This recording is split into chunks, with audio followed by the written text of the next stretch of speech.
way, why would you leave Jaden Daniels? You got to protect the kid too. That's another guy. I mean, Well, it brings up a great question. we get whack. Elmer Fudd clever? Don't make me laugh. The fact is, Elmer Fudd is the dumbest hunter I have ever had the pleasure to encounter. Okay, Wabbit, we'll see whose IQ is PU. Marriage Is what brings us together today. Welcome to Blow the Whistle, and we will talk about shapes and colors. Tell you what, we'll just talk about shapes and colors now. I think that is a good discussion to have right here. Shapes and colors? No. Another thing we learn at school is how to count. Can you help me count these cars? No. 1, 2, 3, 4, 5. Great job. Blow the Whistle, your greatest little internet radio show everywhere you go. Always live on sportsoundchicago.com. Let's go. And welcome, ladies and gentlemen, here to Blow the Whistle here on sportsoundchicago.com. And I hope you're all having a wonderful Wednesday. Ladies and gentlemen, I am Andrew Pepe Valentin, and I'm here with my boys. No gimmicks, Nick Johnston. And Andrew Narcos Brugger. Absolutely, ladies and gentlemen. No Double D, unfortunately.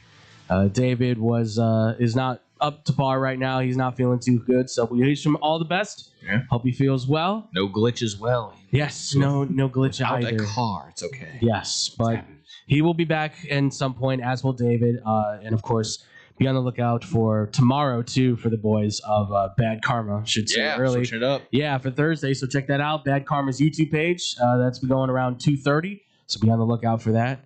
Probably no Scotty, I'm gonna guess. Probably not. But yeah, is that a real loss? Honestly, ask yourself. Might get more viewers now. Oh, we love the kid. We love you, Scotty. We do. We obviously do.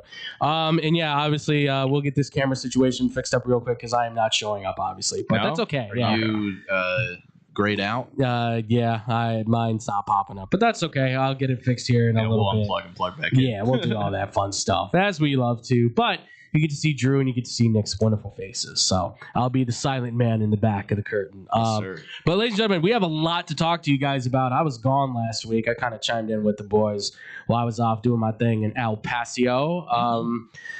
We've got obviously a lot of basketball stuff we have to discuss. We will certainly talk about the Bulls and Jaden Ivey stuff. We're going to start that one off. And then we've got college basketball. We're going to get into the baseball for Cubs and Sox and talk more on the MLB. And then we'll get into our favorite of always, Off the Rails. And we will talk some sports, some non-sports stuff, as we usually do. We love to mix it up there. Certain golfers apparently just having some issues. That certainly will be a topic of discussion I want to certainly have because, boy, man, a legacy is dropping before my eyes right now. My God.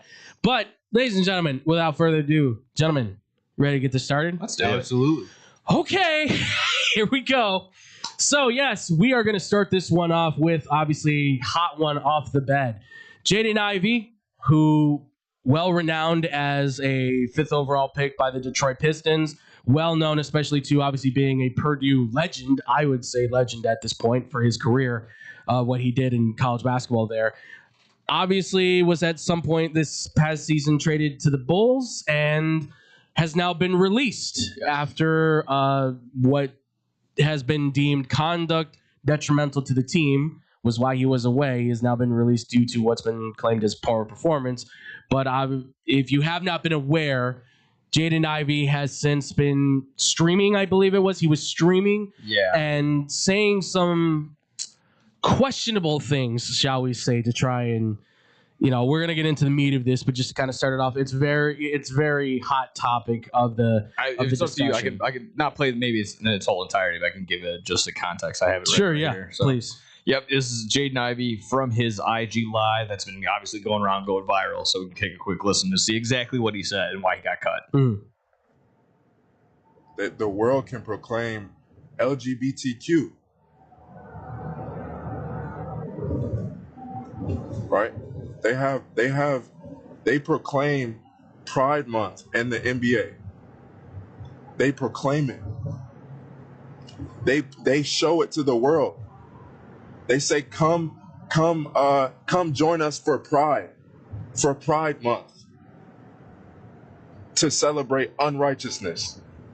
And that's kind of where everyone's hung up. The calling it unrighteousness. That's the conduct that's detrimental to the team. That's again, that's from Jaden Ivey's personal IG live that he's been making chiming in and going on and back and forth of it.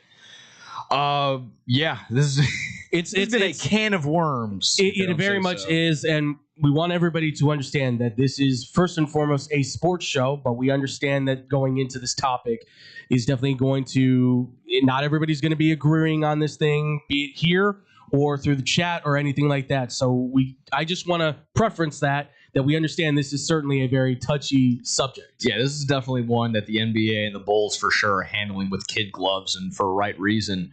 But ultimately, again, I'll kind of throw my side of it too. This is at the end of the day a little bit of it's a free speech thing. I'll even pull back a little bit. I'll try and go from the business side first. Business side, Bulls. I think they're doing a good job of just trying to wash their hands of it, saying, "Hey, exactly that. What he said, detrimental to the team, yada yada.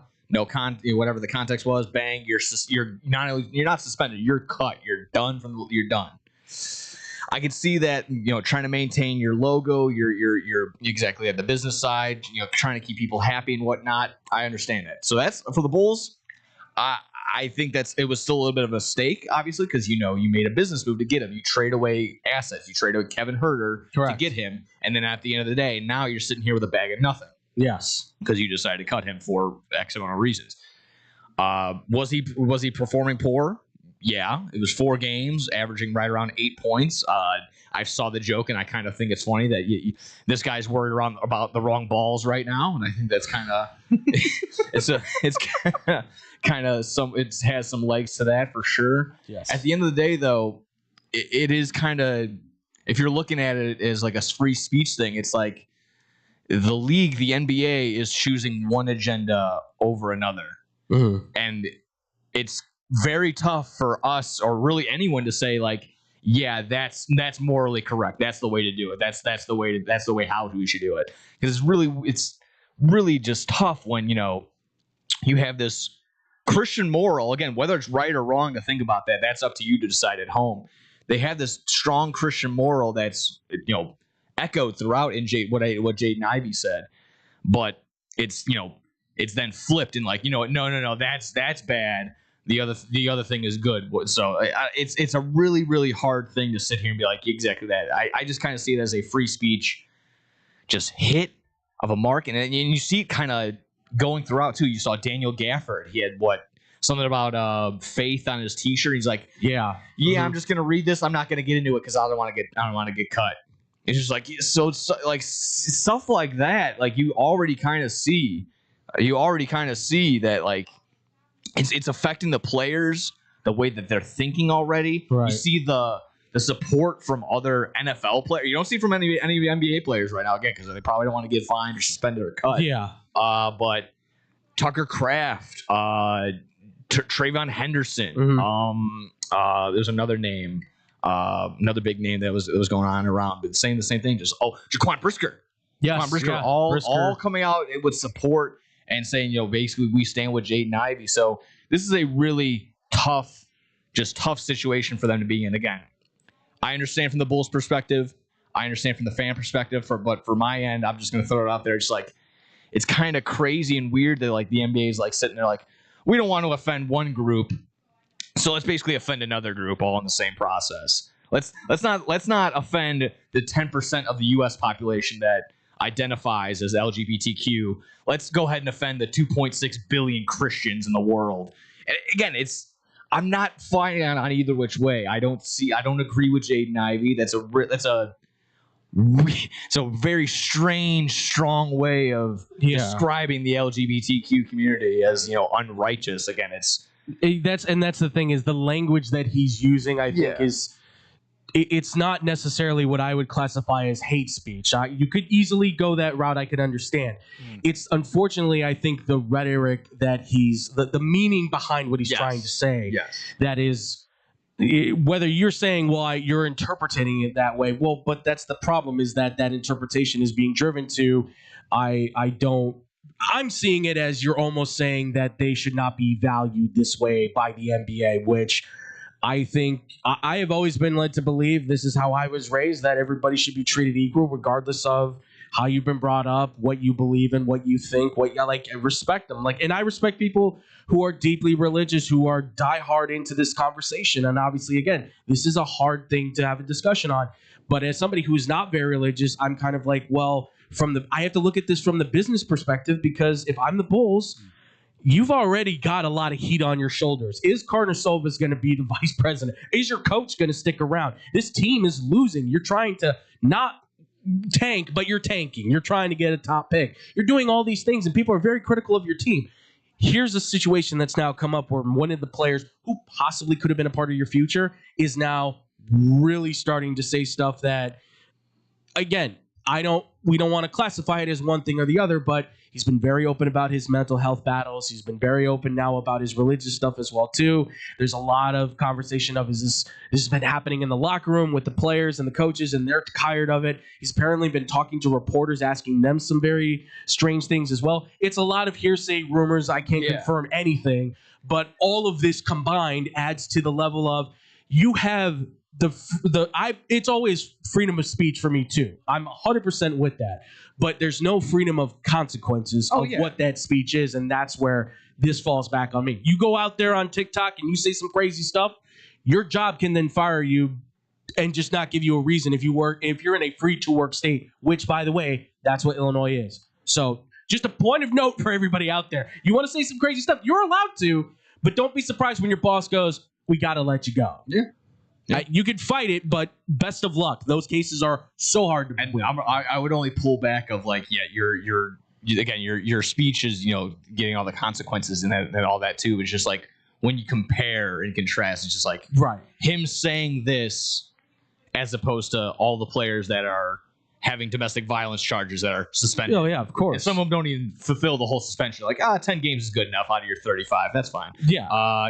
Gun charges, showing them or, having John them Morant. Yeah, absolutely. So it's just like, that's a very slippery slope of like, oh, this guy said something that I don't like, therefore he's cut. And then now what are you going to do when, star player? That was the other thing too. It's just like, oh, it doesn't matter. He's not a star player. Yeah. That's kind of crazy. Like, so what? Luka Doncic can get away with this or say whatever he wants because he's the face of the league, but a guy that's, barely getting like a G League contract offer, like they're not valued the same. Again, you're discriminating by trying not to discriminate. They're still discriminating. Yeah. It's so crazy to me. Yeah, kind of just going off of what Andrew was saying, like, I understand from every lens the free speech aspect of it, but you also have to understand that you are under contract for an NBA team, and that NBA team can, promos, everything that falls underneath the lens of not just playing basketball, but improving on the Bulls as a market and a actual business. It is interesting to me to see a whole bunch of people stand up and say, I am with him, when me personally, I did religious education for 13 years. My mom was very religious. I got an aunt that's a nun. Like, it's very, very He's at the center of this thing. Yeah. It's very all over my family. And I just kind of come to the consensus of using faith to go ahead and ostracize others. And I think kind of on the point you were making as well, where it's like, oh, well, he's not a big enough name to, make this, that's kind of why he gets cut. It's like, say Luka Doncic does. Well, what's Luka Doncic also doing on the court? Is he scoring 30 points a game? Is he scoring 600 points in a month? Like, it is that kind of two sides of the same coin where, hey, sure, what you're doing on the court for us is amazing, and you just came out and said this outrageous things. I think that's why we went through that whole cycle with John Morant, because John Morant was one of the most amazing players and young players in the NBA at the time. He was deemed to be the next face potentially of the league. And then you have all of these issues happen. Right. And it's harder to pull him off because of what he is doing for a business, regardless of the business that he's shining in a bad light. But for Jaden Ivey's sake, you're not contributing in the sense of sport or our team or anything of that. Yeah. And then your extracurriculars off the court are not only hurting us on the court, but they're hurting, our business and, the view that people see us in a certain light. I find it interesting that other NBA players and NFL players come out and say they stand with him. I think more than anything, with all the mental health stuff that he has been forward about, that if anything should come of this, it should be, hey, maybe the Bulls needed to get Jaden Ivey some help instead of, completely cutting, him off. Yeah. Completely absolutely. That was my also big thing. It's just everyone. He needs help. He needs help. That kind of then get him the help. Exactly. Yeah. That translated to me just like, oh, he needs help. I'm not going to help him, but he needs help. Yeah. Someone is going to help him. No. I don't know who, but someone will. That's a big listen. When it comes to this kind of talk, especially on the religious level, a lot of people sometimes label it as a mental health, which it very well could be or could not be. But when you consider that he has been very open with that, and then this kind of stuff comes out, and it's not just been one stream, it's been apparently like multiple streams. Like he was on an airplane and he almost got apparently like pulled off the airplane because he wouldn't stop with his phone. He was still on his phone, still streaming, still talking a lot of this stuff about the Bulls and still repeating a lot of the same rhetoric. It wasn't saying anything slanderous from my account or hate speech or anything. It was just, it's the way he's saying it and what he's trying to say. But it's the reading between the lines that kind of comes through it with Jaden Ivey. And but like you said, Nick, if this were Luka, or if let's take the Bulls, right? If Matas Buzelis had said something of this nature, is he getting cut? No, of course not. He's the franchise. He's the designated star of the team. Oh, he's suspended. And he's going to have a big press conference. 100%. My statement was misguided. 100%. I'm so sorry for what I had said. Yeah, and this is where for the Bulls, you have to do your due diligence, I think, with the coaching staff and say, hey, is Jaden Ivey okay? Do we need to have a sit down and talk with him? Do we maybe need to have somebody come in and maybe have a conversation just to make sure he's okay? He might be very much denying it and fighting against it. But this is where, for me, it's, yes, Jaden Ivey, I think, was in the wrong, from my perspective. I think he was in the wrong to do so. But were the Bulls in the right to cut him this way and not be able to? Did they ever reach out to try and help him? Did they ever say, are you doing okay? Which is by the way, that's a huge part of trying to help people with mental health, especially men, right? Especially athletes too. Like, as I wasn't an athlete to this level, of course, but as somebody who played football, how many times were you having a bad day? And nobody ever asked me, from what I remember, was, hey, you doing okay? I had maybe one dude that I can remember that asked me when I was in high school, are you doing okay? And I was like, not really. And then there came a conversation, and then you feel better. And those happen. And now I have these group of dudes that I can go to that anytime they're like, you doing okay? I'm like, no. Yeah. They're like, well, then let's go out. Let's have a good, did anybody do that for Jaden Ivey? And I feel like, no one made that approach. That's why I do appreciate that joke whenever there's like, oh, that one compliment, you got complimented like a week ago and it's still sticking with you. Because dudes don't that doesn't happen. It doesn't, unfortunately, our culture's not like that. Yeah. I got told somebody liked my shirt yesterday. I'm gonna ride that high for exactly. And that's, that gets into this whole other thing. That like we can go down. It's just the culture of today has just kind of been destroyed by, I think, social media and other stuff. But again, that's for a whole different. That's a whole nother way we can ride. Yeah. I again, one of the final things I'll kind of get on to. It's gonna be. I don't like the idea that he's now gonna be, whether he truly is, or the way that's just being portrayed and all the reports that are coming out. I don't like that they're just going to easily label him as a basket case, and then this is going to be easily just on the surface level. If you're not going to read into it, if you're not going to keep looking up, and if even 2 or 3 years from now, when people are just, this is not going to be on the radar, they're just like, oh yeah, they labeled him crazy for asking all these questions and all that. So it's just going to be brushed under and thrown that way just because exactly it's. I didn't agree with what he said, therefore, bang, you sort of throw him away. Blackball him, throw away the key, lock him up and forever and ever. It's just like, there's definitely a moral conversation that needs to be had, probably something that I mentally am not smart enough, intellectual enough to even probably comprehend.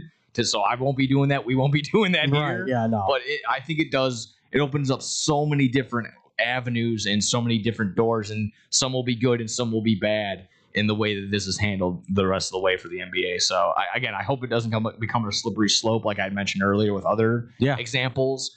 But this will be one that again, you keep saying it's going to be brushed under and thrown away. I think this is going to be something that I only say is brought back to year in and year out. Anytime someone kind of has a oh no, is this going to be another Jaden Ivey situation? Yeah. No, is this going to be, anytime someone has like a crash out, they can be like, oh no, is this the next Jaden Ivey? I only say that because of Jaden Ivey's position, had he been a bigger named player.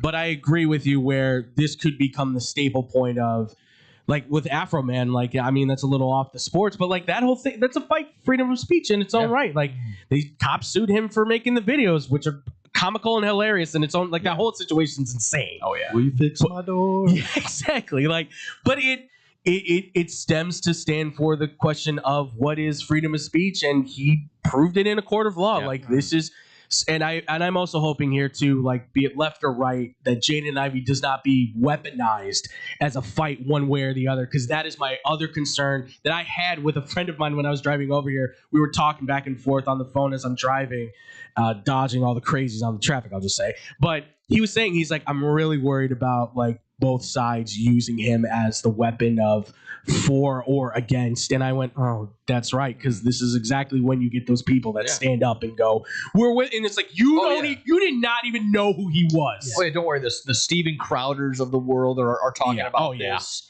Gutfeld, all those like Fox News guys are all talking about it. Like, this has become exactly that, the new front line for freedom of speech. Yeah, exactly. That, fighting the woke agenda, fight for religion, all that. Exactly. Yeah. So this is already has become that. Oh, how long this becomes the poster child before the next example comes up, it will only be so long. But that actually, I would have been very interested to hear that conversation between you and your friend. That sounds. I tried to see if maybe he wanted to come drive down. Unfortunately, he's at work, so I was like, you could call in, my man. But yeah, he mentioned that, and I just didn't even think about that. But listen, this whole situation, again, we understand for many people, you will side maybe one way or the other. We always appreciate the comments, the opinions, the things like that. So please, if you do want to send them, you can send them to blowtwhistleradio@gmail.com if you guys want to have that conversation. You also, too, I'm going to be talking about this more, so you can send it to xvsportsofficial@gmail.com. I don't mind, because we started, our first show ever was with Colin Kaepernick taking a knee. That was our very first show that we had. And that was another thing, another example that people were bringing up. It's like, is this the next big, taking a knee? Exactly. I didn't have a problem with him taking a knee then. I don't have a problem with Jaden Ivey having an expression of his opinions on anything. But there is that point where a line needs to be drawn. And I think for Jaden Ivey, he unfortunately just came too close to it and crossed it at some point. Again, not just to clarify where I stand. Again, I'm not for, with, against Jaden Ivey or the LGBTQ community on this situation. My thought on it was just exactly that. It's just like, it became a moral thing for me. It's just like, who am I? Who are we to determine, this is the correct way to think. This is the correct way to think either which way.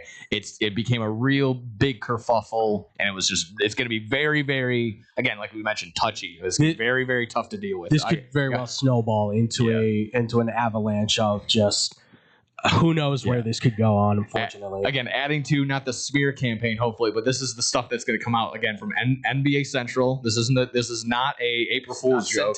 Nope. Yeah, we're not getting sentled. He has a legit source on it from Full Court Pass. Jaden Ivey reportedly told the Bulls head of player performance on March 25th that Jesus healed his knee and he was ready to play. He underwent an MRI the next day. The Bulls shut him down for the season. Okay, yeah. So it's posts like that are like setting him up and then kind of adding it. I think it's funny, but it also, like I said, it adds to like it's more fuel to the fire that is not needed. But yeah, on the comical side of things, yes, I get it. But yeah, this is like you said though, Nick. I think as much as I do want this to kind of go, I don't think it is, unfortunately. At the end of the day, I'll just kind of reiterate, like I won't be able to, but if he can find the help or someone to talk to, absolutely please do so. Get your mindset, because he's had a tough background and tough upbringing. Like he was absolutely. Yeah, it's a whole thing. it's a shame that it's kind of come to this point, but for what it is now, hopefully there is a resolution that can come to. Unfortunately, it does feel like this is going to become a thing in not just the basketball world, but above and beyond that. This will be a discussion probably for 2026, I think, for a good while. Again, I just hope that players it's going to be a lot of like, it's going to be very like, I don't want to say this, I don't want to say that, I don't want to get in trouble. So that's, again, it kind of adds to like how good of this, is this. It's the whole thing. It's This is going to be obviously a very interesting kind of follow to see where the story goes to. We'll just leave it at that. And but obviously, if you guys chime in your comments, your questions at that, please comment section down below. We'd love to have that discussion with you guys. Please, by all means, keep it civil. We understand, again, touchy subject. We just ask that you guys keep it civil, play nice with each other. We know this can become it's not an easy topic, of course. But away from that, ladies and gentlemen. Jackie Moon said, everyone love everybody. Exactly. There you go. I have a ring too. Yes. That's love. That he does. But ladies and gentlemen, we got college basketball. We're at the Final Four. We're going to preview that. Plus, we got to, of course, recap how we even got to this point, because there's some matchups that just completely destroyed my bracket. Thanks a lot. But we'll be talking about that next here and more on Blow the Whistle on SportsOutChicago.com. South Chicago Sports for sure. SportsOutChicago.com. It's the summer of coffee at Dunkin' Donuts. To reach peak summer mode, you need your summer coffee. Like a smooth, new s'mores frozen Dunkin' coffee, a refreshing butter pecan iced coffee, or a sweet coconut cream by cold brew. What could be better than an iced or frozen coffee on a hot summer day? Nothing. Dunkin' Donuts has all your favorite flavors this summer. So come enjoy the summer of coffee and keep cool out there, kids. America runs on Dunkin'. Price and participation may vary. Limited time offer. When car dealers fight for your business, you win. AutoJudo.com makes car buying fun by letting dealers compete for your business live. Real-time Auto Judo fights are the fast and easy new way to get multiple dealers' best offer on any car you want. It's free and anonymous. Only the dealer you select as the winner of your Auto Judo fight receives your contact info. You're never obligated to buy, so test drive your best deals now at AutoJudo.com. Dealers fight, you say, Yo, yo, yo, check it out. We got the finest pizza in all the land. Italian Fiesta is on deck, and I'm telling you, it's a hit. These pies don't miss. No matter what time you get the munchies. Pepperoni, extra cheese, turkey Italian sausage, they got all the toppings. Italian Fiesta delivers until midnight during the week and 1 a.m. on the weekends. Plus, you can use your Uber Eats or Grubhub if you got the app. And if you ain't rocking with the pizza that night, try one of their sandwiches or pasta. And they have plenty of side dishes, just like me, if you know what I mean.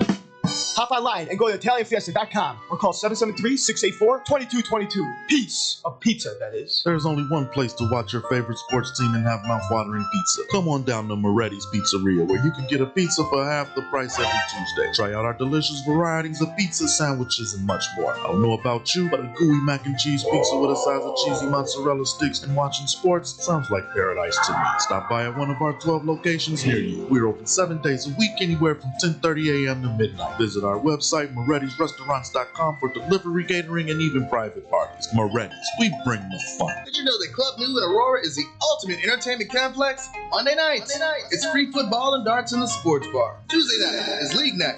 Join the pool and darts team. Wednesday night is ladies' night at Club New. All the ladies get in free. Gentlemen pay a $5 cover after 9 p.m. Thursday night starts the weekend off right with college flashback night. Low price drinks, retro music, and an awesome buffet. Friday and Saturday night, it's the hottest dance club in the suburbs. Club New Nightclub and Sports Bar is located at 2121 New York Street in Aurora. You've tried the hit places, but they leave you hungry with an empty wallet. That's where Gretel comes in. They got what you really want. Visit their chic, lounge-like gastropub and try one of Chicago's top burgers, the Gretel Griddle Burger. The house-made bun and garlic aioli set this one apart from the rest. And don't miss half-price oysters, 4 to 6, Monday through Thursday, with rotating drafts, craft cocktails, and portions that don't skimp. This is one of Logan Square's best-kept secrets. Monday through Thursday, 11 to midnight. Friday and Saturday, open till 1. 2833 West Armitage. Gretel. Let's make this a night. Visit GretelChicago.com for menu and more.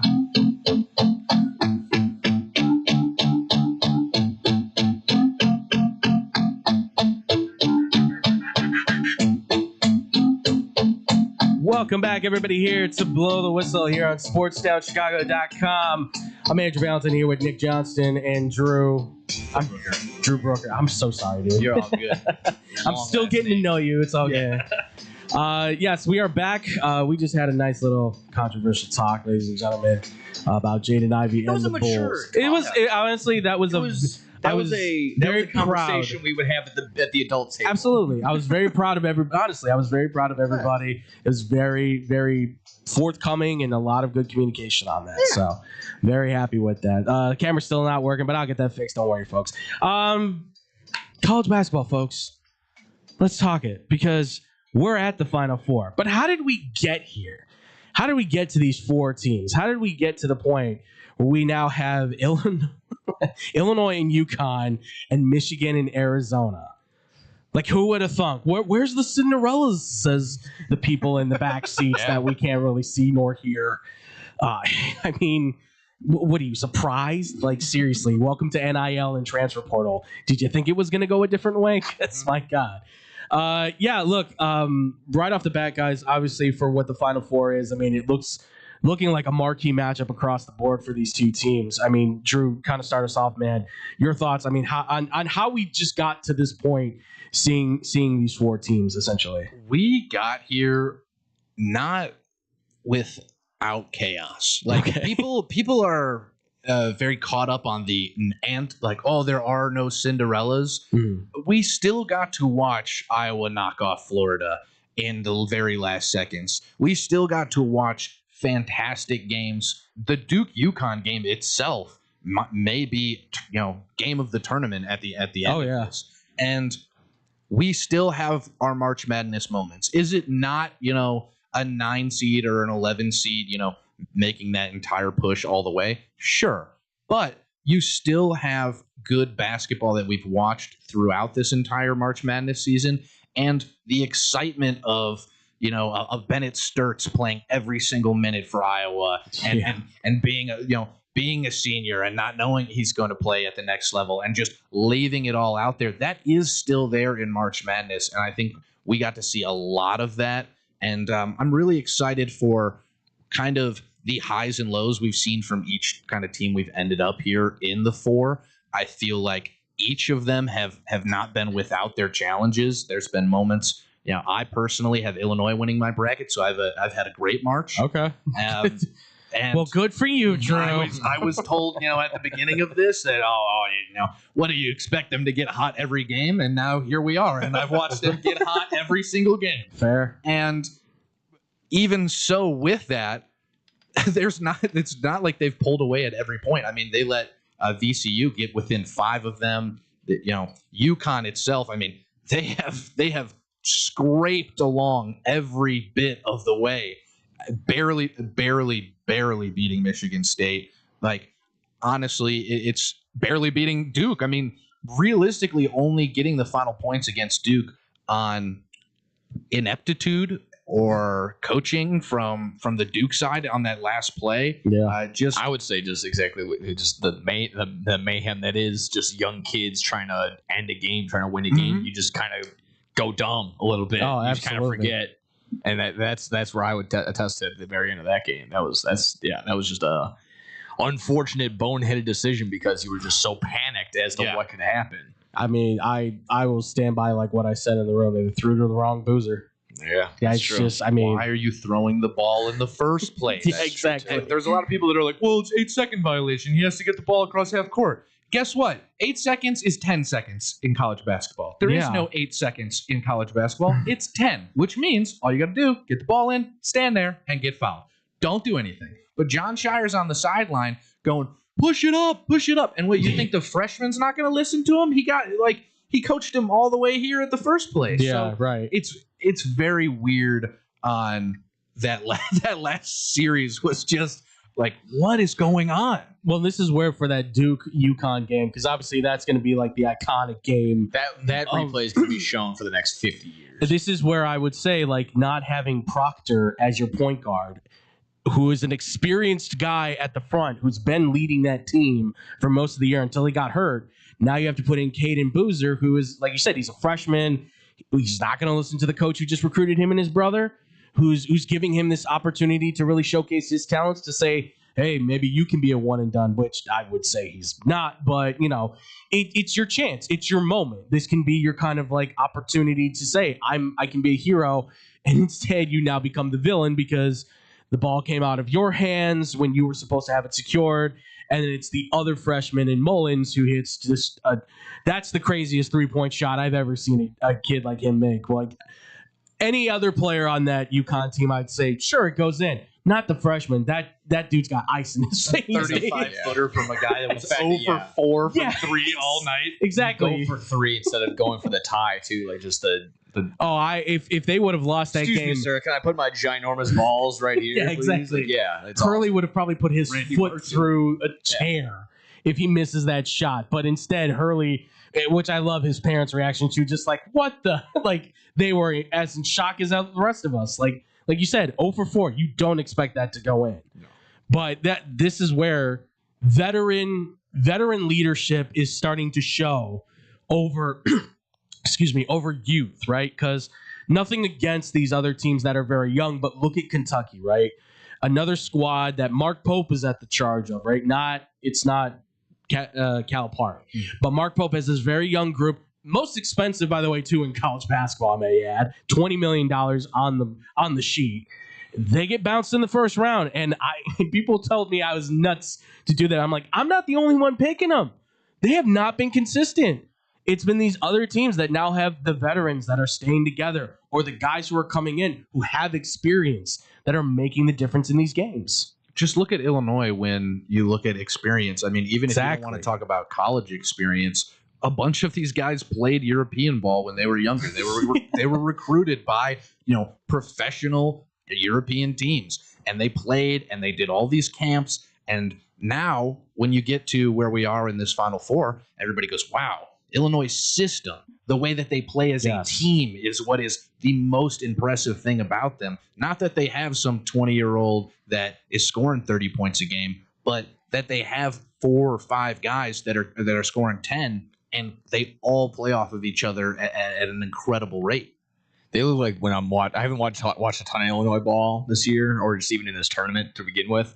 But every time they just feel like it moves so fluid. They go so fast. They get from point A to point B. They just get up the court. Their pace seems insane where they go on these long runs, and not every single time. Sometimes these teams match them and can go shot for shot, but it really seems like Illinois has the extra motor to keep going after that, because they just the other teams kind of just fall into a slum, and there's still fast break, dunk, fast break, alley-oop. Well, the beauty of what I see with Illinois, and I see this with Arizona too, even though I think Arizona, matched up player for player, Arizona just looks different. But the beauty of those two teams is I see a lot of depth coming out of those two teams. UConn, I think, has depth, but it's so upfront with their first 5, their starting 5, I should say, out there right off the bat. Once they go to their bench is kind of where you see them pull back. And it's the same thing with Michigan. Having Lendenberg and Johnson and Mara out there, they're giant. Once you go to their bench, it's not the same. They're tough guys. I'm not taking anything away from them. They're great players that add something to the board. But when I look at Arizona and I go, well, they're just replacing talent that would be starters on other programs likely with guys that are just backups that are like, yeah, I'll wait. It'll be my time next year, which will it? Because there's another couple of 5 stars that are going to be flushing right in. And the same thing for Illinois. Like, they've got guys who it's like, yeah, I'll wait. It'll be my time next year. And it's like, yeah, but Brad Underwood's getting another crop of guys. And it just so happens that the guy in this game for Illinois just went off, just also happens to be the son of maybe one of the best I would argue one of the best sharpshooters I've ever seen in NBA history, who just was like, oh, he's at the 3-point line, that's going in. Like, Peja was just that player, and Andrej does not shy away from the moment at all. Like his daddy's like, give me the ball, I'll hit this thing. I really just watch Illinois, just like the pregame meals. It always like borscht. It's like We went over it the other day. There's 6 Europeans on the team. You can end like 6 guys with itches and bitches. And it's like, I mean, that was the whole thing in the beginning of the year. They're like, they should do a team photo where they're all wearing like the sweatsuits. Oh, yeah. Smoking cigarettes and stuff.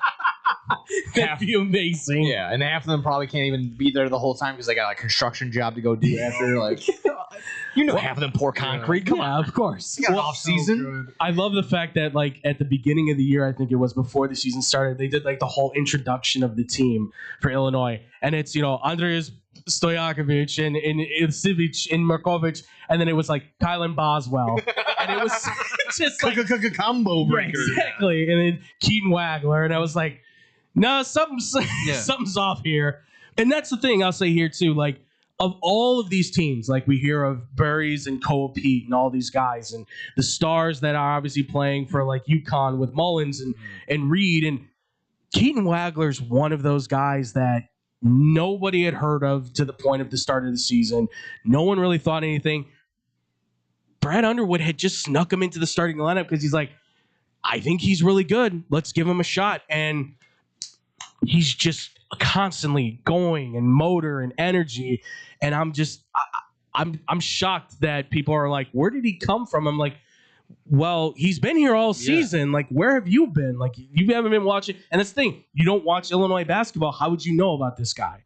It's not a national. Illinois is not. It should be a national thing, but it's not seen nationally. Like, oh, Michigan and UConn and Duke and Illinois is like the kept secret, and that's why Keaton Wagler. Unless you're an NBA scout, you've been watching this dude now. And when people are like, "Why is this guy top 10?" It's like he should probably be top 5. If I'm going to be honest with you, but I've been watch any Illinois games? Yeah, exactly. Like I'm super impressed with him. And yes, if you're watching right now, my camera's gigantic, but we'll get that. We got it. We got the camera. I'm like off to the side now like this, but I'll ask you guys obviously this for the tournament. I mean, where before we get into kind of picking on the Final Four here, where do you see how this tournament has played out? How much have you enjoyed it? Like, if you want to give it a grade, or I mean, it's been interesting for me. I will say I was going into this unsure, but I came across pleasantly surprised, honestly. Yeah, as a guy that's not huge into college basketball, don't follow it all throughout. I'm very much a casual where I'm going to check in at March Madness at the tournament time. This has been one of the better, more memorable tournaments, not in the sense of like, oh, there's been a buzzer beater here and the young or whatever it's the Cinderella story team made it X amount of X so far. It's just been good quality basketball across the board. I think that's always my end goal and always the thing there. And you can just attest to that last the Elite 8 round. Like, those were solid games across the board. Again, you can go to a couple even other different examples. The St. John's win with the layup at the end. Yeah. There was another the Texas game. Texas. Oh yeah. Texas and Purdue, was it? Gonzaga. Gonzaga Winning basically with the last second tip in, like right at the end of the game. Like, that was. It's been good quality ball. Texas. Yeah. It's been good quality ball all throughout, and like I said, it's shaping up to be a pretty solid Final Four where it's 2 1s, a 2, and a 3. Like, that's kind of where you want it to be. Like, absolutely. You've kind of hit all the good storylines. You have a couple of good ones. You have a couple upsets here and there, but at the end of the day, whether it's chalk, I don't care because it's been good quality ball all throughout. Absolutely. Yeah, I think he said it perfectly. I don't care that it's been seemingly chalk because it's been fantastic basketball. I hate that term so much, honestly. I'm a chalk-eating weasel. I don't care. I don't care. Give me. I want good basketball. I want good football. Give me that. If we get 1-1-1-1 every year and I get good basketball the entirety of March, I don't care. Yes. Congratulations. The teams, whoever put together this bracket thought you were good and you are good. And I've got to watch that throughout the tournament. Exactly. And I think teams that that we had questions about or thought that they could struggle for me personally, that was Florida a lot.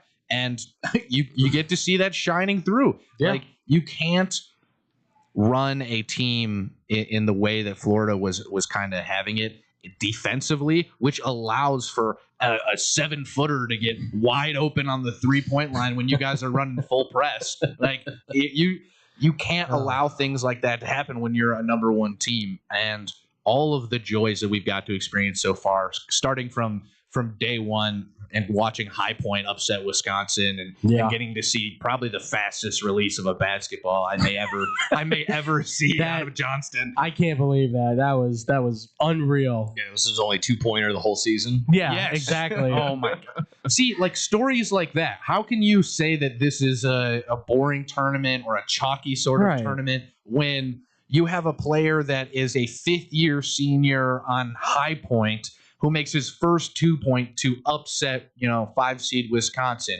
Or you have a team like Texas, for example, who was top 10 in the AP poll at some point this year. Absolutely. And then they go on a complete slide and then pick it right back up in March and go ahead and knock off BYU. They knock off NC State to get into the tournament. Yep. They knock off, Gonzaga, who everybody believed was better this year I think I told everybody. Yeah, you did. You were very clear. I told everybody. I told you Mark Few was going to do it, and sure enough, he never disappoints. Matt Painter never disappoints. They always bring the, should I have not done that? Yeah, every time, man. Swear. Sorry. No, I'm in complete agreement. Like, you saved me in a lot of my pools on quickly exiting the Gonzaga train. See, why can't more people be like that? When they're like, you told me I didn't tell you to bet on anybody. That's all you. Okay? You made those decisions, not me. You could have said, no, Andrew's crazy. That's not my fault. Yeah. On the flip side of the coin, me and you also thought that Miami or Mizzou was going to definitely I was definitely wrong on that. And it's wrong there. Yeah. But I will focus on the good things. Exactly. I like the good stuff. And I think one of the most exciting parts about this tournament is I have been learning kind of basketball, like X's and O's in probably the last 2 or so years. And this has kind of been my first college basketball year where I've tried to keep up with as much as I can possible. And it is absolutely amazing to see the development of some of these teams. Mm-hmm. I mean, even Caden Boozer, we were talking about him earlier and kind of the things that went wrong. Yeah. I mean, he has shown drastic growth just in the tournament alone. And that's why they can feel safer not having Proctor and allowing him to be in there. He's going to have a good future ahead of him. We're not discrediting him in any way. No. He's going to have a bright future with Duke. Before we go into these next 2 matchups, is there anyone from this tournament that you think has raised their draft stock just exponentially? I mean, just in this tournament alone, Wagler certainly has. I think Cuff has put himself in that top 5, maybe even top 3 conversation. People talk about him being a shooting guard. I think he can be that pure point guard if you need him, but can switch off to that shooting guard spot. I know Peterson didn't have a good show, but I think he's still battling with the band stuff for that number 1 spot. It's just the questions of, why didn't he play, is going to hold him back. Which I'm hoping holds him all the way back to when the Bulls pick, because they need a shooting guard at this point. Yeah. It would be nice to have him as, I don't see him as a point guard, I see him as a shooter, but it's just good to see that again, where there isn't this NBA draft doesn't seem like there's consensus 1-1 right here. No, like this Anthony is Davis, Kyrie Irving. This is the draft where I think you can throw a dart and you can hit a starter, a guy that can be at least at one point an all-star, maybe multiple. The thing is, you never know, right? They're so young, but I think this is also a draft where you can look at and go, I mean, did they really need this 1 year of college? For a lot of these guys, it feels like maybe they kind of could have just came out of high school. But it does seem like there's a lot of guys that are already NBA ready. I think that term has been every time I throw on the radio, it's just this guy's NBA ready. This guy's a player ready. This guy can lead a franchise already. Cameron Boozer is that consensus, you draft him, he's changing your franchise. It's Well, I think you can say that about like maybe almost 10 of these dudes. Yeah. Me and Josh the other day on fifth quarter went down a list of the guys that are projected to go towards that top of the first round. Yeah. And it is stunning how many not only are freshmen, but also ones where I'm like, oh yeah, like, and you start having these conversations where it's like, I don't know, would you take him 6 or 7 and or 8 and move it all down the line? Like it's completely positionless, like in like where you want absolutely where you want to put them, and it's so impressive that and nice. We haven't had a deep draft class at the top. It feels like in the NBA in years. It's been a minute. It's and getting to have these conversations about like, oh, do you prefer a Braden Burries? Do you prefer a Thomas Haw? Do you, like even guys that may not have gotten a lot of shine throughout the college basketball year, getting that NBA kind of conversation and for this upcoming year is so awesome to see. And I'm really kind of stunned at how many of them are not at like number one schools too. We talked about Wagler, a Cuff, these guys that are leading maybe teams that aren't rated, number one in the country and still going on to make a name for themselves. And so I think it's really exciting to see all these young guys kind of enter into this next stage. I just like hearing that because the uncertainty of where the Bulls might pick, they're probably not going to be 1-1, but as long as they get within 1 to 10, they're projected to be like in that 6th. I think it was like 5 to 9 or 8 area. Let's see what Tankathon's up. Tankathon has them taking Braden Burries, who's one of the guys that I've been super impressed with because in the season, you kind of knew who he was, but it was like Koa Pete was taking the charge mostly, and they have some other guys that were kind of and all of a sudden, midway through the year, he's just catching fire, and he's hitting shots, and he's distributing the ball, and I'm going, he's one of those perfect like two-way guards that if you are the Bulls or you're somebody who's like, I need a shooting guard, I could also use him to be a point guard, non-ball, off-ball kind of guy, who can also, by the way, defend too. He's not perfect, but he can also defend. This is kind of your dude. And he's been one who I will say, I think he's shot up the ratings where now he's in that top 10 conversation where, if you're the Bulls, if I'm the Bulls and I'm saying we can't get one of the top dudes, but he's there, I'm okay with saying take him. Yeah, I just think top dudes too, like that's completely up to like NBA franchises and what they're looking exactly. for. I just heard that thing on the radio on the way in. They were talking about the NFL draft that they're like, top guy according to who? Like it's all we're all just projecting. It's all subjective. Yeah, like the Darren Peterson kind of stuff is very interesting to me because he came out and said that it's cramps, like it's like full body like cramps, and that reminds me of Paolo during at Duke. Yes, like everybody kind of said the same thing where I was like, Paolo is dominating. Why is he sitting in the fourth quarter? Yeah, and it's like because he's sweating so much that it's unhealthy to his health. Like I pray that when Darren Peterson gets into the NBA, something like that, can be done for him for health and purposes like that. Because all of the health conversations now, it's becoming like how can we poke a hole in these prospects? And it's like, and that's been that way for a long time, unfortunately. But this is, I will say, I've said it before. I'm going to stick with it for now. This feels like the NBA draft class that could bring the viewership back, where you've watched them from college, maybe even since high school. Now you're watching them go pro. You've heard the names. You've learned the names. And this is kind of the benefit of having that college basketball to the NBA one-and-done situation. Like, I think they all could have came out after high school, and we probably still would have watched. It still would have been amazing. Like, Cooper Flagg could have came out of high school, honestly. But I understand where 1 year in college, we all watch them on national TV, and it's like, well, now we know their names. Yeah. Now let's go watch them play in the NBA. I always think back to that. I think it's an ESPN 30 for 30, or if it's not just an NFL if NFL Films one, that 1984 draft when they said pick for pick. Yes. I always want to go back like, okay, what's going to be the next draft that's like that where we can make a full on hour and a half documentary? Yeah, Caught in the Draft, I think, is what it's called for the NFL, where you can find them online. There's a couple of them. They used to have like all of them. It went back to like the 60s, like 64 and 65. And it was like all the names and talking about like the drafts that changed the NFL essentially. Like, I mean, it even talks, I think one of them's the Aaron Rodgers draft. And you go, God, so many teams could have had that guy, including the Bears, who said, Cedric Benson, that's what we need. Another running back behind Thomas Jones. Those drafts are tough to look at sometimes. Trust me, dude.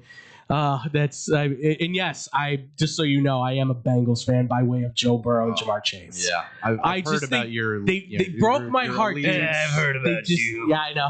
They broke my heart, man. It's just like, unfortunately, the Bulls are the last Chicago team I'm hanging on to because the White Sox did it in. The Kyle Beach thing did it for me with the Blackhawks. Like, that was like can't do that. Like, not anymore.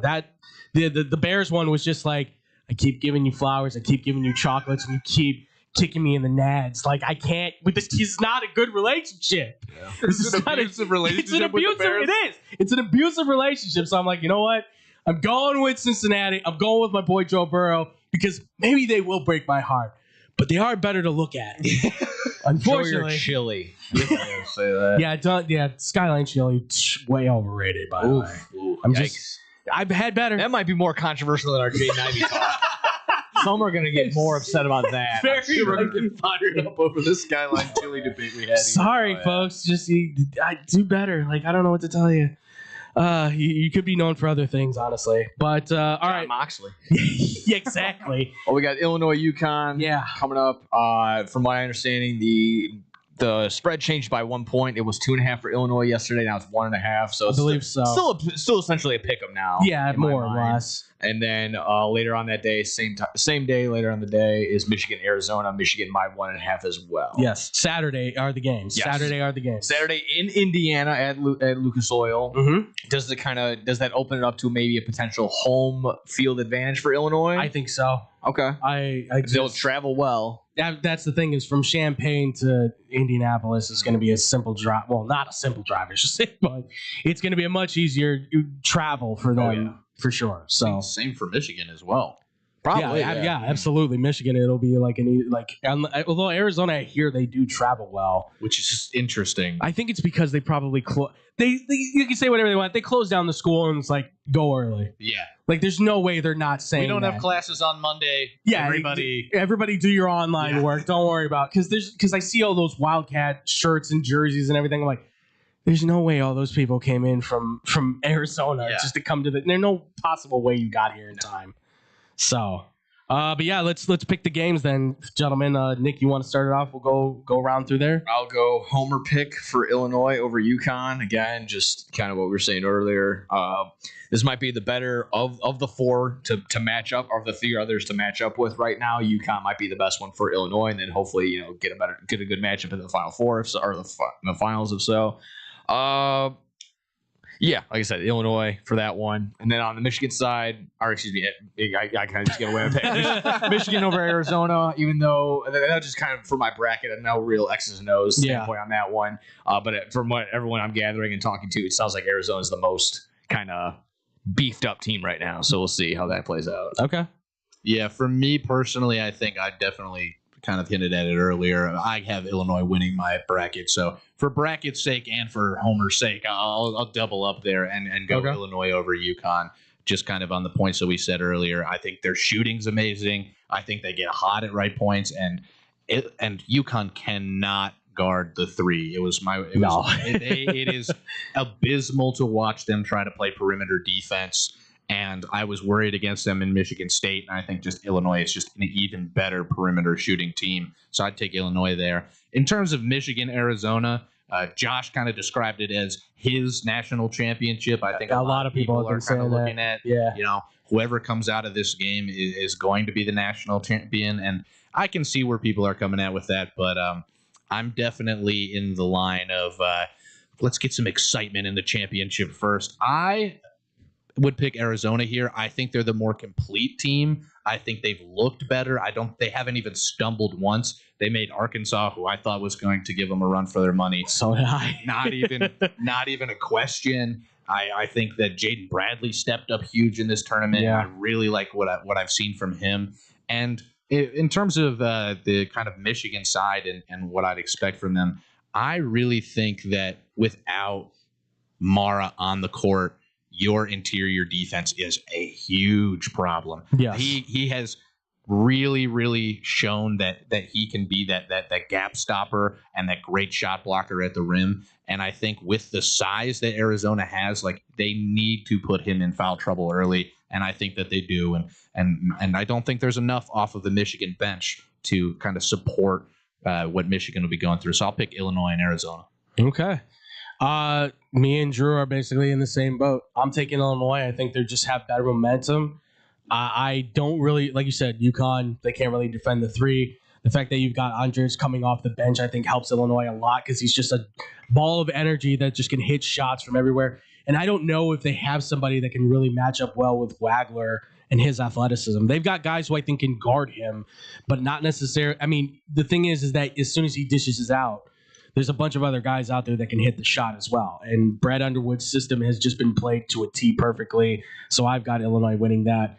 And my bracket says Michigan wins it all, but I'm going the opposite end on Arizona because until I see otherwise, they have been from top to bottom, that roster, that team is just loaded. And this is going to then come down to, I think, coaching, where Dusty May, I think, is the better coach. But this is where then, okay, your team doesn't maybe match up as well necessarily. So can you find a way to get mismatches for Michigan to be able to take the lead on that? I just think Arizona, though, player for player, they can out-duel Michigan. And I would say maybe it could be like a double-digit difference. Not 20 points, but like a 10-point difference where Michigan just can't hit a shot because their guard play has gotten better, but it's not anywhere near what I think it should be for them to be a national champion at this point. So, we were close to an all Big Ten Final Four. Yeah, listen, if they 50-50 shot. The Big Ten really wants that. I mean, because God knows they didn't want High Point versus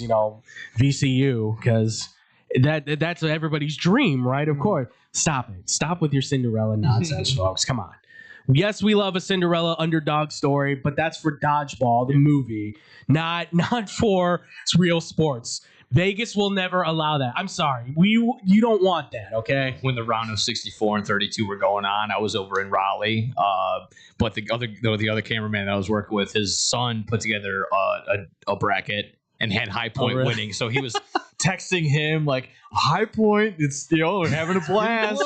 Texting him, and he's like showing me the text. It's like, he's having like one of those things. This was his very first thing, first sports thing. First time doing a bracket. So he was just like, riding high. Yeah. You made your first upset. You were wrong you were right when everyone else was wrong. So he's like, this is going right on the fringe. So that's exactly what I said. I'm like, that's good. He's got the feeling now, but he's going to feel real bad in about a day or two. Welcome to sports life, where you're going to have the high of highs and the low of lows. Oh yeah, that was a really fun thing. But shout out to him. Absolutely. Well, folks, that's the Final Four. Obviously, let us know who you guys are picking, how you see this coming out. What's your national championship? Let us know, ladies and gentlemen. Saturday is the day again for the Final Four. We may or may not go on Friday too, so we may get more of those predictions out. But we'll keep you guys updated on that stuff as well too. But folks, when we come back, we got baseball to talk, ladies and gentlemen. Cubs, Sox, and the league as a whole galore. Talking all that and more again here on Blow the Whistle on SportsOutChicago.com. This is your home for sports. This is the best fans in the world. No better team. SportsTownChicago.com. Are you ready for this? Valley View Automotive has all of the hottest SUVs you've been looking for. Enjoy a test drive and the opportunity to drive one of these powerful vehicles off the lot for half the price. Yes, half the price. Now's the time to get yourself to Valley View by car, on foot, or even by air to take advantage of this outrageous sale. You better get here quickly, because this promotion is only going on for 24 hours, and the automobiles are leaving the lot faster than you can say four-wheel drive. Valley View Automotive, a dealership you can depend on. Hey, I'm Andy Griggs, asking you to help prevent domestic violence. Domestic violence isn't a woman's issue, it hurts all of us. Women are injured and killed every day by their husbands and boyfriends. So it's time for men to take action right now to teach boys that violence against women is wrong, to help prevent abuse before it starts.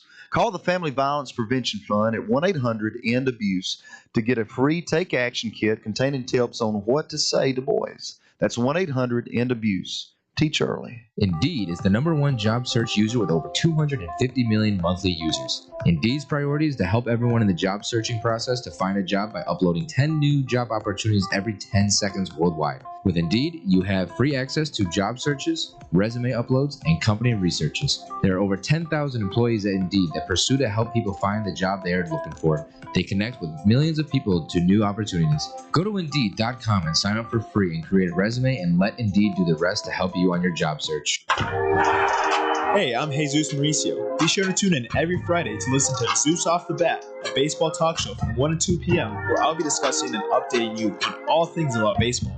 News, predictions, reactions, and more about the Cubs, Sox, and everything across the league. Happens every Friday at 1 p.m. right here on SportsTownChicago.com. Don't forget to follow and share our Twitter and Instagram with your friends at Zeus Off the Bat.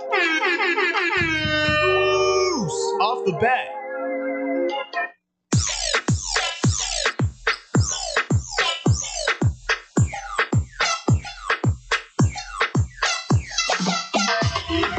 And welcome back, everybody, here to Blow the Whistle here on SportsTownChicago.com. Andrew, Nick, and Drew here, ladies and gentlemen. We just got done talking about college basketball, Final Four. We got a little NBA talk in there as well, just a tiny bit. But ladies and gentlemen, as we all know, baseball season is here. Yeah. Woo! Finally. It has been far too long. Have any of you cashed in on your free Baja Blast yet? Oh, I forgot about that. Do I so. completely forgot. You get 5. I'm gonna have to You do get that. 5. Use them wisely. You get 5 all year long. I'm gonna have to use that when I go to work today. Yeah. So that Which I means- also didn't know. Side note, I know they do it for the Phillies. Yeah. I'm gonna have to double check if they do it for the White Sox and do it. On your MLB Ballpark app, you can go in and somehow, some way through like the concessions, you can mark yourself as a designated driver, and the concessions will give you a free soda. Oh, really? So you get 1 free 20 ounce, I believe it is, at whatever part. Again, I'll have to double check. I just saw it on like the Philly guy that on Instagram. the Philly captain. Yeah, there you go. Yeah, he like walks around. He's always not be Trey Turner this year. yeah. He's like always messing with the mascots and all that. So yeah. So that's how I discovered that. I'm like, I'm gonna have to see. I'm gonna have to go. I was gonna try and get over there and see if I can go do that. So Interesting. yeah, get yourself a free soda there, Jim. I mean, listen, it's better than paying like what is it, $12-15, whatever. Probably. It is. It's too much. It's Yeah. too much money. Yeah, I'll lie and say I'm a designated driver. I don't care. So you're all designated. Yeah, we're all Yep. just making sure everybody's clean here. Trust me. As I poured into my my Jack Daniels. That's good. Hey, just kind of mixing the drinks here real quick. Just ice. Yeah. So yeah, there you go. Side note. All Go right. Get yourself a free soda there, guys. Yeah, I completely forgot about that. Well, yeah, baseball season is here, ladies and gentlemen, and obviously we got 2 teams here in the windy city of Chicago that are, they're playing baseball. They're playing baseball. It's not looking too great for either one right now, but Already looking forward to dog season. oh my gosh, that's what Nick's at this point. That's right. Let's start with the White Sox.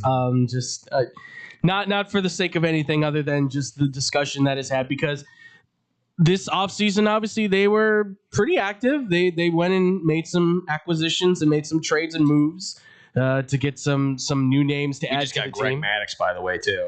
I don't know if you saw it. Sandy Alcantara, full complete game, 93 pitches, and then shutout against the White Sox. He's so back. Yeah, he is. He's so back. He is back. He's gonna have some money to make. Shutty opening day, and it was like 6 shutty on like 59 pitches, and it was like he probably could have gone complete game opening day too. Yeah, seriously. I can't believe the Marlins have started this well. I'm full expected to tank at some point. Yeah, but I did like their opening thing. Their lineup consists of no one that they brought up. They've traded for everyone. Yeah, exactly. It's like acquired 2021, acquired 2023, acquired last year, acquired 2023. Like none of these guys are homegrown talent. No, of course not.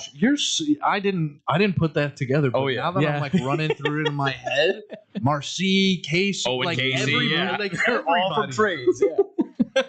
All their home talent's been traded away at this point. Well done, Marlins. I guess. Exactly, dude. 5-1. I guess you can't complain too much. I don't know. Doing something right. It's got to be the water down there or something. I don't know. But yeah, look, the White Sox obviously not doing too well off the bat. Obviously, it's bad to have no expectations and still be disappointed. And that's where I'm at right now, where already knew going in that it's going to be like, not a lot of wins. Let's just go ahead and see what we can do with guys like Mune, who's, technically, even though he didn't hit one today or yesterday or the day before, but he's on pace for 160 some odd home runs because Yeah. 3 out of his 5 pace, good games. pace. Right. I think that's pretty good. I think that's pretty solid. But no, just jokingly, jokes aside, he's doing well. He's hitting when he can. A couple other pieces here and there, but the pitching has just been atrocious. Yeah. Starting pitching has been awful. Hasn't been a huge thing that everyone's talking about, but when I've been watching, like there are different players that are just defensive, just liabilities for sure. Even though Ronald Acuna Jr. or not Ronald Acuna, Luis Angel Acuna, he's fast. Oh boy, is he fast! But damn, he cannot throw an accurate ball to home plate to save his life. Yeah. So again, that's going to be trial and error / just getting reps and repetitions, trying to figure out what place these guys actually should be working at. Where we were talking just before about Antonucci, he's the little experimental hamster down in AA right now, playing every different position every single day. He's probably going to end up pitching sometime this year too. But yeah, again, coming in with little to no expectations and already being like, damn, this sucks is not a good feeling in any sort of way. Right. Again, the only benefit has been watching Mune a little bit here and there. It's not this past series has been awful for sure, and it's a very slow start. Again, coming in here like, oh, this showman guy, he's a new hitter, new hitting manager, new hitting coach, and just having so many strikeouts in this first 5-6 games. All the runs given up all in these games too. It's just not good right now. There's nothing that's going to be a quick fix. But again, you just want these guys to just go out there and look like it's going to be competitive baseball each and every time. And as of right now, you don't really get that feeling. Yeah. Yeah, it's a rough. I've been able to catch a few games because obviously I want to be able to keep up with the Chicago teams, of course. But watching their games has just been a chore. I was able to see their one win so far, which I think was like a sign of what could be, right? Yeah. There was like that was good. That was coming off of you just blew a 7-2 lead against Milwaukee, basically just short of a walk-off from Christian Yelich to go up at the bottom of the 8th. So yeah, that was brutal. And then to fly down after that a terrible loss and then to kind of come back and win 9-4, you're like, okay, cool, maybe they're gonna get something together. And then you lose 8-2, and then you just lose 10-0 today. Right. To the Marlins. And again, they're looking good right now, but it's the Marlins. Yeah, we know how this team has been in the past. Yeah. So I've just been so far very disappointed. Like I said, we knew going in that the pitching was going to be a problem. Mm-hmm. Now it's a glaring, like, we just need anything. Can you just get the ball over the plate? Yeah. Please? Just do something. Yeah, the Shane Smith is not a number one. I don't know. There's no one that looks like a number one in any sort of way. Yeah, this has just been bad. No, bad. Absolutely. I mean, Drew, from your perspective, on the White Sox. I guess I'm not as down in the dumps as Nick is. I'm looking for a little more light in my White Sox. I have enjoyed some of the hitting that has gone on. I think that has been impressive. I was especially impressed by their first series, at Milwaukee, and how they played against a team I think could be, top 5 in the Central, or 100%. Not in the Central, but in the NL. And top 5 in the Central would be being in the Central. Yeah, exactly. so top 5 in the NL, and just really kind of showing out. But now, when the bats go down and it becomes like really glaring that we have no run prevention whatsoever, Luis Angel Acuna's only, center field, experience was what they had the Mets playing him in the Dominican League, right. Summer Dominican League. And it's nice that you have speed out there, but I think with the young players that you have, you'd like to constantly be like, oh, like there's hope, there's light at the end of the tunnel, right? And there really hasn't been, like, outside of and I think really the only pitching person that I can be excited for is 2 young guys, Jordan Leisure and Grant Taylor. Even Sir Anthony Dominguez has looked awful, and White Sox fans were just so excited. Oh, we got a high, high-end setup guy who's proven, and he's been awful all year. I think Nick kind of said it as well. Shane Smith isn't a number one. I think he's amazing. I really like the guy, and he may just have had, 2 really rough starts. But once again, one of those starts is against the Marlins. Right. The Yeah. Marlins. Yes. And they're not necessarily known for their hitting prowess No. down there in Miami. So when it realistically should be, more of a pitcher's duel in my mind, it's really hard to buy in to the White Sox when you see this kind of lackluster pitching from top to bottom. Through 6 games already, White Sox are -31 in run differential. The next worst team are the Phillies at -14, pending a 1-run win or loss today. That'll change either to -12 or -13 or -15. So they are right now head and shoulders above everyone in terms of how bad they're scoring. Like I said, strikeout numbers not right in front of me, but they're hitting. They're breaking decade, almost century-old White Sox records in terms of that to start off a season.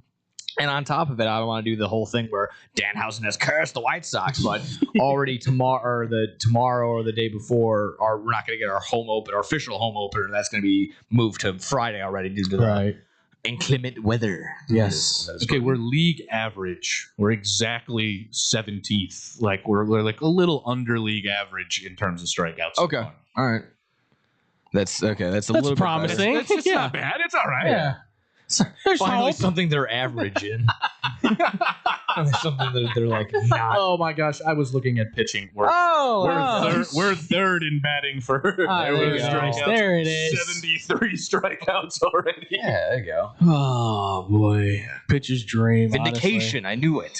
Paul Skeens is like, come on, really? For my opening day, I thought you were right too, and I was like, well, wow, like maybe the White Sox aren't so bad.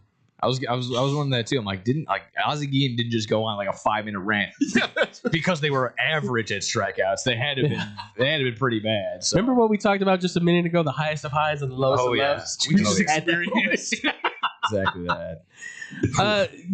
Listen, this team, gotta love a bookend. Yeah, I give this team a little bit of benefit of the doubt because they are in a rebuilding area again. Unfortunately, it's to say it again, but the beautiful thing is that you look at the pieces that are in the minor leagues and even on the team now with Colson Montgomery and Murakami, there's the key cornerstones that you can start to identify and say, we build around these guys. We may have to shuffle guys in and out from time to time, but we know that we have these pillars that we can start to form exactly what we want as a baseball team. And with Hagen Smith, Noah Schultz, a long list of other guys down there in the minor leagues, I'm still hot on Braden Montgomery, and his bat is going to be, I think, a beautiful thing for the Sox when he gets up there, wherever he plays in the outfield. I'm assuming it's going to be the outfield. Yeah. Just like the talent that they have is going to be there, and I would say within I hate to say it, it's like a 3-4 year window. You're looking at a far more competitive team. By year 5, you're probably hoping to challenge for the Central Division at that point. Like that would be best case scenario, right? Anything faster would be great, but you're not going to you don't want to try and hurry this thing along. But this is where you, as the ownership, general manager, you have to say to yourself, what is the plan? What's the strategy here? What's the goal that we want to try to achieve? You have to plot it out. And I hope that's the case here because I've been very suspect about them being like that since Kenny Williams was there. I never felt like he had like a good in 5 years. It was always like, okay, this is what we're planning this year. Okay, well, what are we going to do next year? I will worry about next year when we get to next year. Well, by that point, you've already lost. Yeah. So now do you see why I left? Now do you understand my frustration? It's bad as a White Sox fan to look back and be like, when did I have hope last? And it's like 2017. It's like, yikes. That was when I was still dreaming on Yohan Moncada and Kopech and Eloy and Giolito, just all of them, and now looking at the team now and going, okay, so we got my draw. I really thought Yasmani Grandal was the answer. Oh my gosh, Yas! Hey, I really thought it was. I mean, listen, I thought Adam Dunn was going to be that dude. Tim Anderson was on the front page. Tim Anderson He was on the national got commercial. He got his own meal. Yes. at what was that? That was Dairy Queen. Yeah, that was the national Dairy commercial. Queen meal, for Christ's sake. That was the first time I'm like, that's the first White Sox I've ever seen do a national commercial. Probably since like Konerko, and I think Brzezinski did it for when they won the series. Yeah. I think that was the last time. Maybe Frank Thomas. Maybe. I remember Burley doing those. He did like a commercial when he was in like a Jewel or something. Yes. Like they redid his Gold Glove thing. Yes. But I feel like that wasn't national. That was probably just for us. No, that was local. That was a local commercial that was just like us in the Chicagoland area. Like Tim Anderson was like on TV with Bryce Harper. The next guy. Yeah. He was the cover of that really bad like RBI baseball game. Oh, that's right. Oh, It was. That offshoot that they tried to compete with MLB The Show. They're like, we're baseball too, buddy. Yeah, I know they always have like the show or the Madden curse, but that was the RBI baseball curse. That was probably the one that no one will ever get back from. They got him. They got Tim Lincecum. They got all some of the best. Oh, big time Timmy John. Big time Timmy Jim. Oh.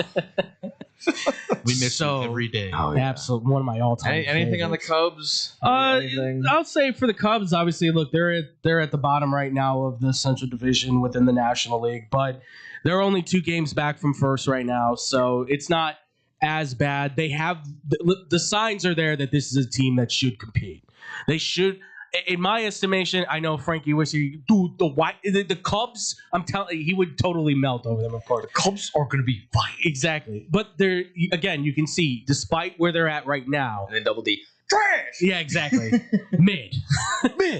I think they can win the division still. But here's the thing. The pieces are there for them to really challenge and make a push into the playoffs and make a run for a World Series. If they can't do that, a real discussion is going to have to take place, I think, on what's the longevity of this team now, because there are pieces that are going to come up for contracts then, and you're going to have to make a decision on who we keeping for the rotation, who we keeping for the lineup, right? But right now, for where they're at, I think they've done a solid job across the board. It's just, it's the early. This is what the Cubs do, right? Early month, starts of the month, like they have a down period. Sometimes they've started hot, but at some point, they're going to have the down period. If they have it early, I think that's important because usually by the end, that means they're going to be hot. Everyone's going to be well rested. They're going to be in their mode. So I don't. If you're a Cubs fan going like 2-3, we're at the bottom, the world is ending. Like you're only 2 games out of first. Chill. Yeah. Like yes, you were behind the Reds and you're behind the Pirates. Like that's yes, that's concerning. But you're going to compete with You're going to be right there with the Brewers. And I don't trust the Cardinals at all. They're exciting. Yeah, they're exciting, but I don't trust them at all. Not to save my life one bit, but I think they're in good hands. Their pitching, I think, is going to be just fine when everyone gets healthy. See what happens when Steele comes back into the picture as well, too. I think some of their bats are just quiet at the moment. They just need a little. It's, again, early parts of the season.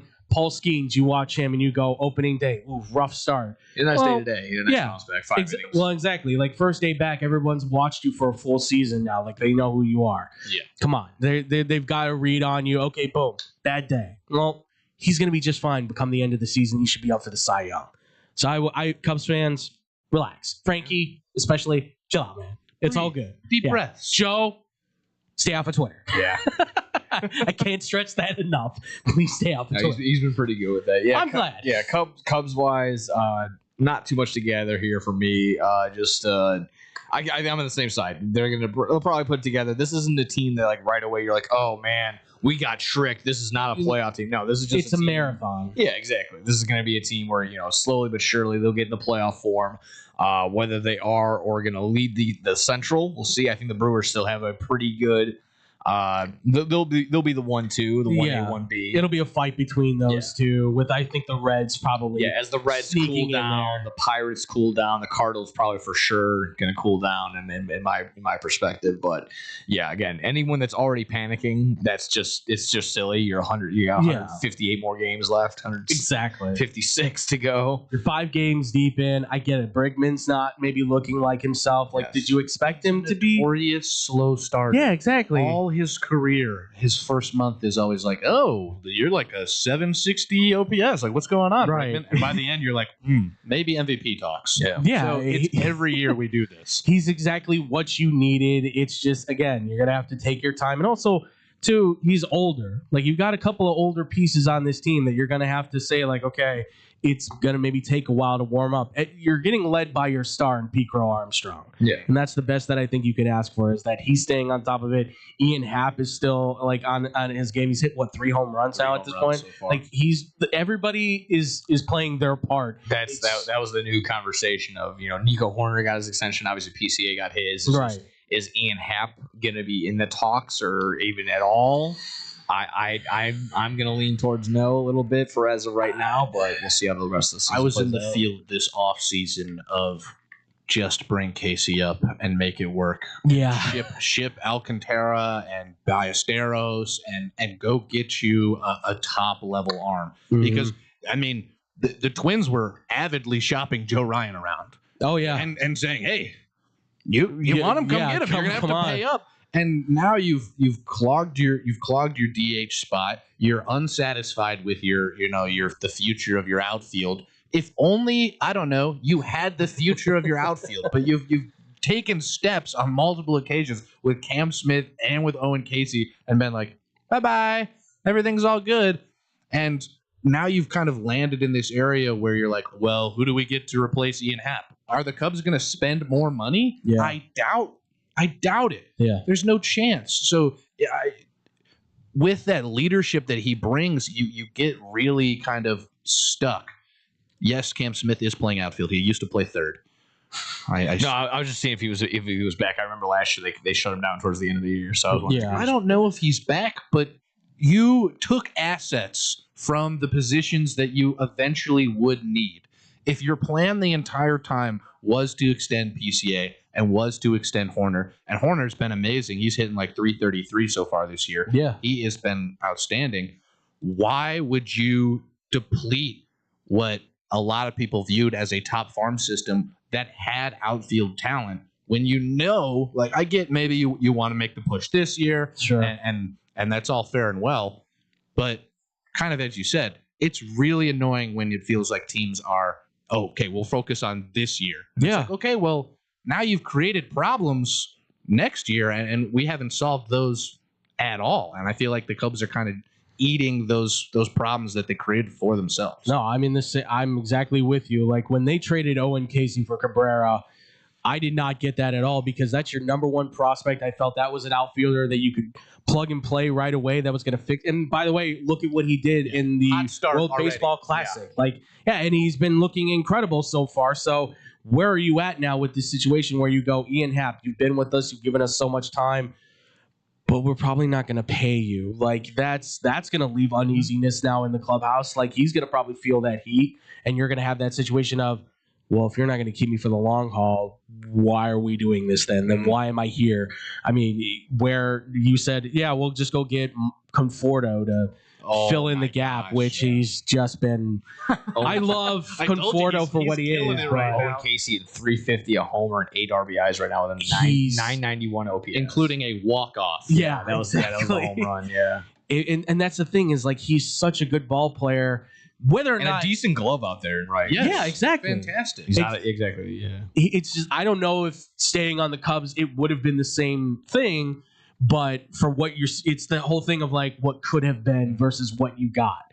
And right now, that, like you said, Drew, that may come back to bite them in the behind, where they're going, well, let's just focus on trying to win right now. But we're going to have a constant comparison all year about Owen Casey and Edward Cabrera. Oh, 100%. Like, Cabrera is now came out the way that he needs to, 6 shutty and look fantastic. Yeah. But it's the moment he slips. Oh yeah, Cubs fans are going to lose. Well, I was the one who was saying, why not bring up Owen Casey and Jackson Wiggins together and just make him your 5 or at least like your 6th starter and work from there if you needed another arm. Because everything about Wiggins tells me that's a major league arm. That's a guy that can dominate at the top level. I always compare it to the Family Guy bit. He's like, a boat's a boat, but the mystery box could be anything. Yeah, exactly. This right fielder's a right fielder, but the mystery box could be anything. It could even be a right fielder. We'll take the right fielder. It's the, like, to cross sport reference here, it's AJ Brown. Like, oh, here Titans are offering the Eagles AJ Brown. What are the Eagles offering? It could be AJ Brown. Yeah, exactly. Like, and it's just, We'll take it. Yeah. Yes. I'll take 8. Thank you. Yeah. Traylon Burks. That's the way we want to go. Oh, I ate that one a bunch. I can't believe he There's a still guy has that it. I was high on that Oh. I have since had to face some friends. Welcome to that club, man. I ate my crow real fast on that and said, and now I'm sitting here going, how does he still have a job? Oh, trust me, I was this close to being all in on Miles Gaskin for the for the Dolphins. For the Dolphins running back? Yeah. Oh my I was this close. He had like 3 games where you were like, man, he's catching, running, he can do it all. I always think back to this one too. I was at the sports convention, the sports memorabilia one, sitting right in front of me, a signed Miles Gaskin jersey for like $80. That's right. And I'm like looking, picked it up, put it back down, picked it up, put it back down. I'm just sitting there like, you know what? I'll hold off on that one. Let me come back. I never went back to the booth, left the day. And then like I said, I always sit back. I'm like, damn, that was $80. Well saved. Yeah, absolutely. Oh my. Oh man. I could have just been, it's been brutal. Absolutely. Well, outside of the brutality, let's get to the rest of the MLB real quick. Let's talk a little bit around the season here. Around the diamond. Around the diamond, if you will, folks. Starting in the American League, guys, anybody standing out to you right off the bat that's been both wow, that's impressive, even to the point of like, oof, that's rough. Excluding Chicago teams, of course, too. We've already done too much woe is us on that. No more of that. So, but please. Now go. Yeah, for me personally in the AL, the one person that I have been excited for, I talked about him the last time I was on Blow the Whistle, and I said to look out for him, and kept patting myself on the back for it now. Chase DeLauder for the Cleveland Guardians. Yeah. Oh my goodness, that is the power that the Guardians needed, especially after losing Naylor and ending up where you just have a J-Ram and, it's Guardians and Friends. It's J-Ram and Friends most of the time, the way that I have viewed the Cleveland Guardians. And now you finally have a young star to put next to him. He set an MLB record with Munetaka Murakami, both of them hitting 3 or 4 home runs in their first 3 games, and including a walk-off. I mean, he has impressed me so much.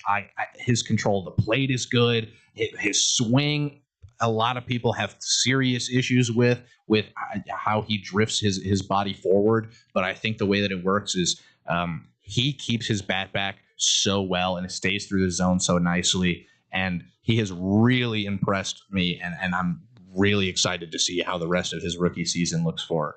Absolutely. Nothing really surprising. Obviously, it's a little tough only being 1 week into the season with certain things.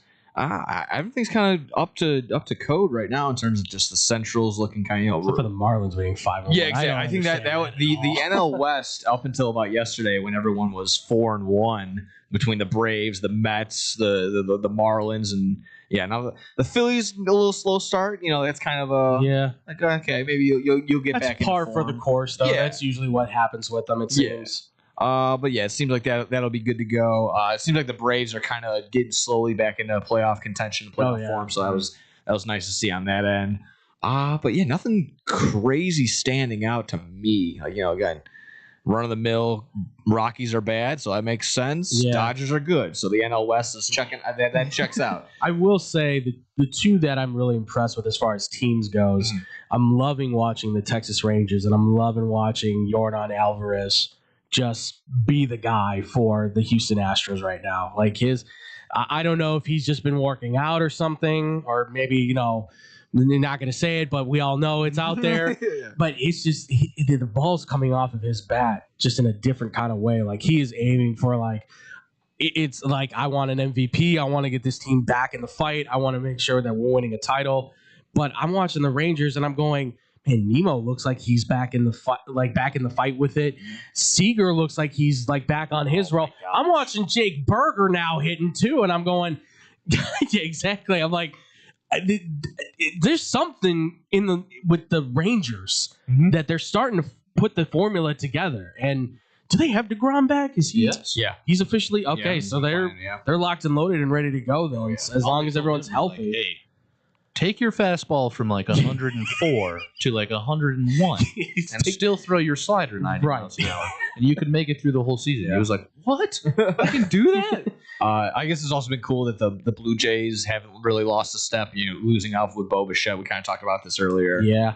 That doesn't really seem to be I love Bo Bichette as much as I can, but that whatever's going on with him, he is like in the worst funk I've never seen him this bad before. You should never get into a funk in New York. No, that is the worst possible thing. And then for them to be like, "Hey, Bo, we thought you had gotten booed recently, and you had some bad at bats. How do you feel about it?" And for you to respond and say, "I would have booed me too. I think they were also bad at bats." That does not help. The New York media is going to take it and swirl it and go, "Look, Bo doesn't even think he's playing well." Like, oh no! Fans are eating him alive right now. Other Met to watch, obviously, Luis Robert Jr. having that walk-off, having a little bit of success there, but taking the shot back at the White Sox, just like, really, dude? Really? That was unnecessary. Yeah. It's like, really. all right, like, you're punching down. Yeah. Come on, man. Well, it's that. It's just like, again, you weren't like, you knew the team was bad. Why do you think we would just come out and... Yeah. I think the guys in foul territory made the best point. Just like, if it was a 100-win team and no one's showing up, okay, then yes, then you're justified to say what you said. Absolutely. However, when you were going out there with 70-win teams at best, expecting to sell out the rate every night, like, that's not going to happen. Like, people in Chicago have much better things to do with their time than watch a bad baseball team. Absolutely. No, and by the way, he's not the star of the show. He had like a moment there so far. Yeah, and that was the other point. You're just too, another one of the Brzezinski was guys. making. That was the other point that he was making. Just like you were obviously, and you were hurt like all the time. So Yeah. it's like, why? How do you have any say? Whatever. Mason Miller has the best intro of all time. That's the best clip going around right now. As a Corn fan, I was this close. My thumb was hovering above add to cart for that Mason Miller jersey.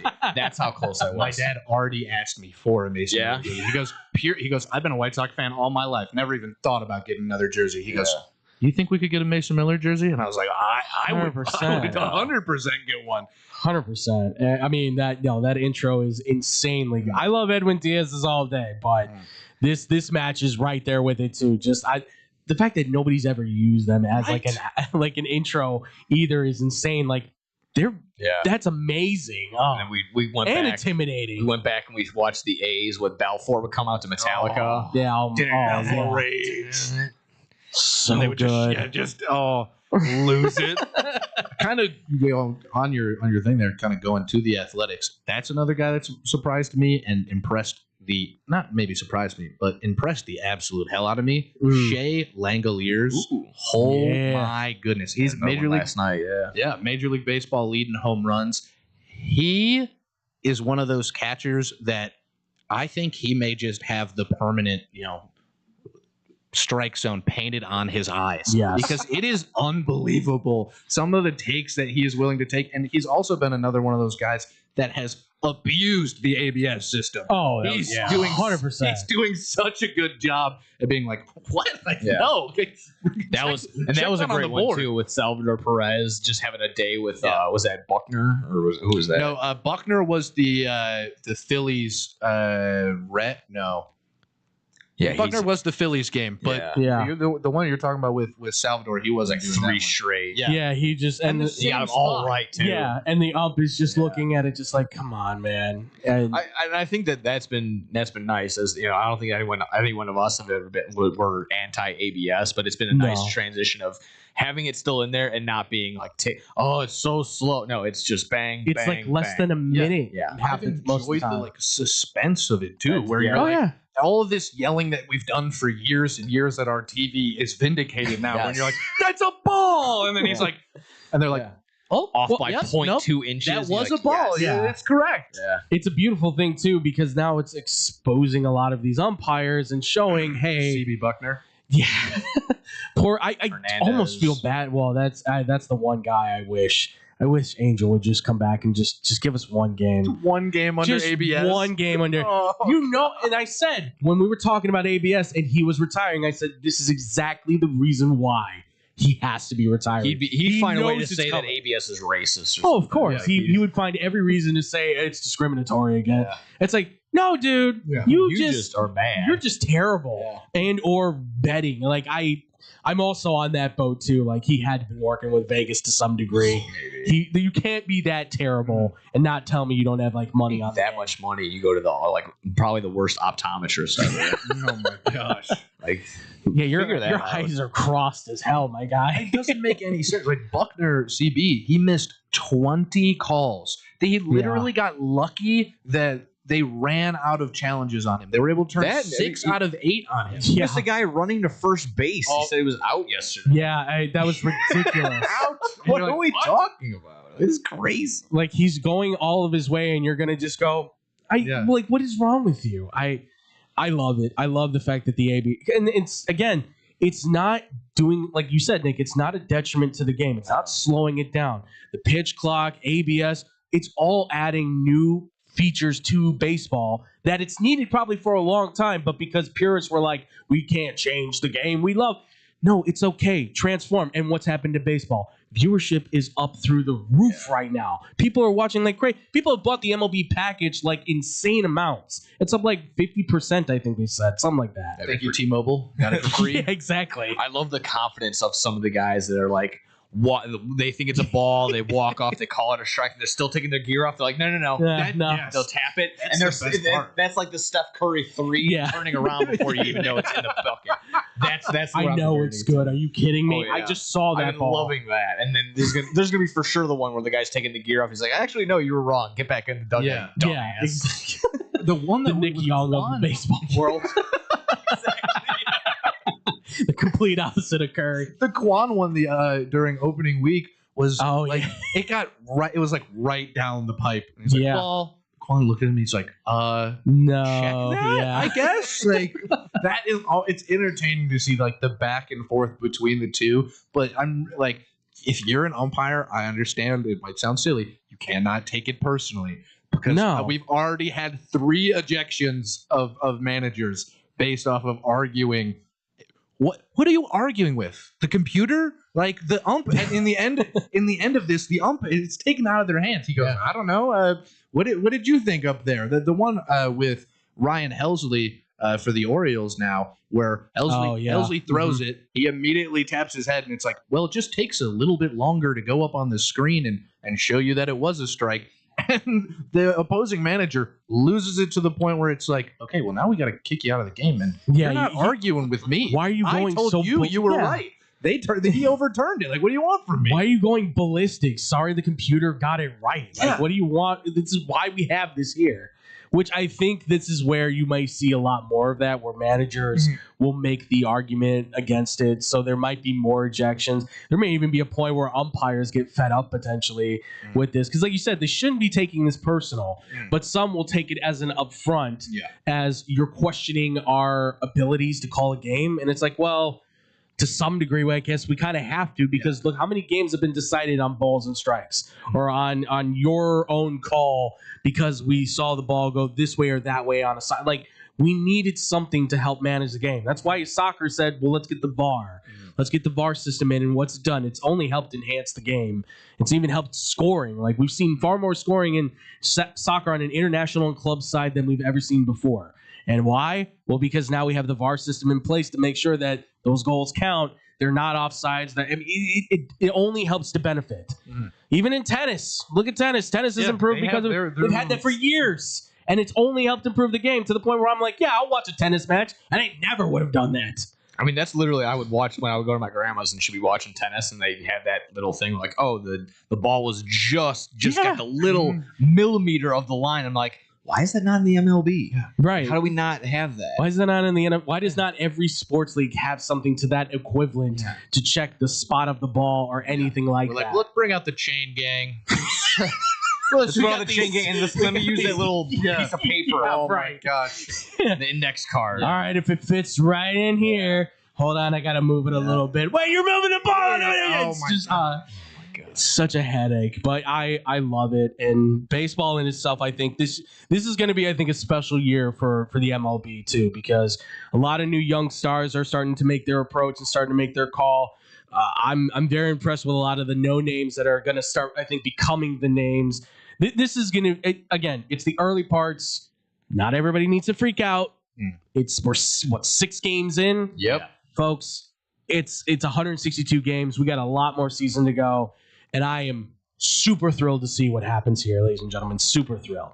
But obviously, let us know what you think, guys. Baseball, who you rooting for, who you seeing coming out of it, what's your team, how happy or sad are you? Let us know. Comment down below. And folks, when we come back here, we're going to go off the rails. We're going to talk some quick sports, some quick non-sports as well, too, because that's what Off the Rails is all about. That's coming up right next here on Blow the Whistle on SportsTownChicago.com. He's right there. It's the bottom of the 7th inning. The last chance to order beer. But we didn't come here to drink beer. We came here to win this ball game. Chicago's so lucky. SportsTownChicago.com. 1, 2, 3 into the 4. Pizza at your house and you can get it at the store. Uh-oh, here we go. Chicagoland area. Little Caesars is heating up for the summer. Try our new Crazy Puffs, $3.99. Walk-in or delivery. 7 days a week. 4 p.m. to 8 p.m. Filled with cheesy mozzarella, pepperoni, pizza sauce, buttery, garlic flavored drizzle, Italian herb and Parmesan seasoning, deep dish Detroit style pizza, $7.99. Super cheesy bread, $5.99. Hot and ready combo, $12.99. And for your daily deals, go to LitCaesars.com. Oh, Little Caesars with our crazy puffs and cheesy dreams. You light up my soul with your pepperoni schemes. With every slice we share, with every moment we did in this piece of love affair. So you didn't hear that just here. You don't want to miss out on these delicious deals. Visit your Chicagoland area Little Caesars today. Cheese, cheese, cheese. Nobody does food better than our friends south of the border. If you're looking for delicious, authentic Mexican food in Chicagoland's backyard, check out the Topos restaurant. Try their quesadillas, burritos, or my favorite, the 3-taco combo with steak and extra chipotle salsa. Muy caliente. They even have breakfast for early risers. Topos is the highest rated Mexican restaurant in Naperville on Yelp. Once you try it, you'll understand why. Visit totoposnaperville.com for their menu, special offers, and online ordering on Grubhub. Pickup or delivery. Topos restaurant. Open nightly until 8:30. Closed on Sundays. Located next to the Jewel on Aurora Avenue in Naperville. Experience fresh, homemade Mexican at the Topos restaurant. I got an affordable family-owned restaurant for you that won't cost you an arm and a lamb. It's Goodies in River Grove. My Goodies order never changes. A gyros, not a gyro. Smothered in sauce and hot fries on the side for less than $9. If I'm really starved, I'll add a chicken kebab to my order. Looking for more? Try a juicy cheeseburger, Chicago-style hot dogs, or a toasty corned beef meal. I can walk in 7 days a week, dine with my family, or call 708-583-1700. Pick it up and enjoy it at home. Can't stop in? Not a problem. Goodies delivers through Grubhub, DoorDash, and Seamless. Goodies is located at Cumberland, Belmont, River Grove. Goodies bring authentic Greek food to Chicago. It's the summer of coffee at Dunkin' Donuts. To reach peak summer mode, you need your summer coffee, like a smooth new s'mores frozen Dunkin' coffee, a refreshing butter pecan iced coffee, or a sweet coconut cream pie cold brew. What could be better than iced frozen coffee on a hot summer day? Nothing. Dunkin' Donuts has all your favorite flavors this summer. So come enjoy the summer of coffee and keep cool out there, kids. America runs on Dunkin'. Price and participation may vary. Limited time offer. Looking for a great bargain? Want to find cool collectibles? Need to get fresh fruit and vegetables for the family? Come on down to Swapo Ramen. 3 great locations, 42nd and Ashland in Chicago, Melrose Park in Ulsan, with hundreds of indoor and outdoor vendors selling clothing, tools, electronics, and much, much more. Have stuff for sale? Become a Swapo Rama vendor and turn your hidden treasure into cash. Visit their website for market days, hours, and vendor information. Go to swap-o-rama.com. Swapo Rama, the first name in flea markets.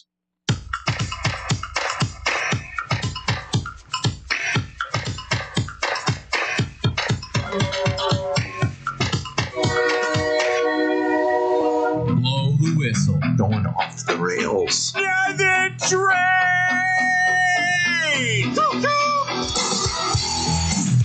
That's right, folks. It's time, and we're going off the rails from the funky train. Yeah.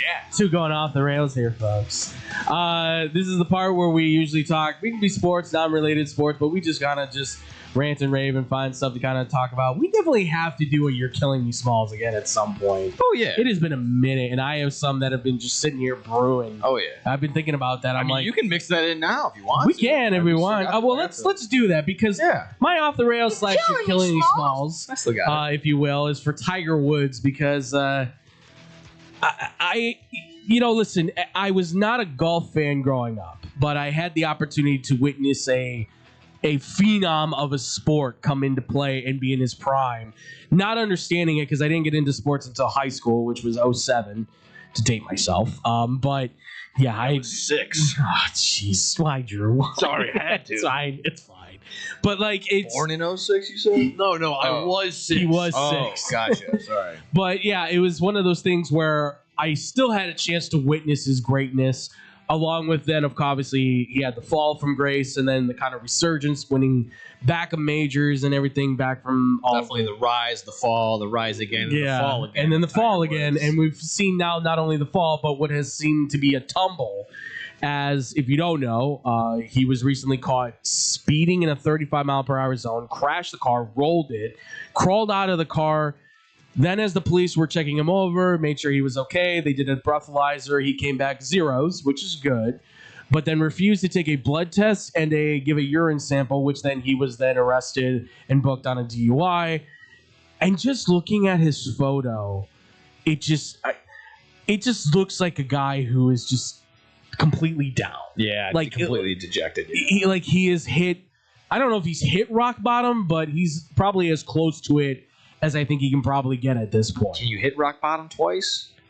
Yeah, you can hit rock bottom. Trust me, I've seen enough people be going through what I went through to see that you can hit rock bottom multiple times, and sometimes you never get out of the bottom. Unfortunately, but it's just one of those things where this used to be like an American hero, and he has it's just like sliding, and now it's just like feeling like it's coming off a cliff. To the point where now he has said, this on social media, that he was taking a step away from golf to seek treatment, which that can be interpreted in many different ways. I'm interpreting it as some sort of like a substance abuse or something of that nature. I don't want to jump to that conclusion, but anytime I've heard the word treatment, and I've used it even myself, which I've never said, but yeah, I've been through it before myself, it is usually in that statement of, you're having an issue with stuff, so you need to go get help. Yeah, the immediate my reaction was, hearing he blew zeros but refused the blood / urine test. Like, yeah. Okay, well, you're not clean. Right. Something, unless you took something, whether it's up to speculation. It was some sort of amphetamine or maybe it doesn't look like he was tripping balls, but but looking at the picture, it doesn't look like a man who was just like, I was having a bad day, so I hit the gas because I was angry. He wasn't just on like a dog walker. Like he was. No, it was not. It was not that kind of. He was doing something. Yeah, and clearly. And considering that he's had the injuries he's had and the surgeries he's had, I don't want to speculate, but my mind goes to, your back has got to be killing you. I'm sure from all of that. There's no way you have not been given prescriptions for any sort of opiates, and I've known that look all too well. That looks like a person who has certainly been every day. You're taking a few, not one, a few. I just my brain immediately just also goes back to like, you make so much money. How do you not have a planned out? I have a driver. Yeah, I have a driver.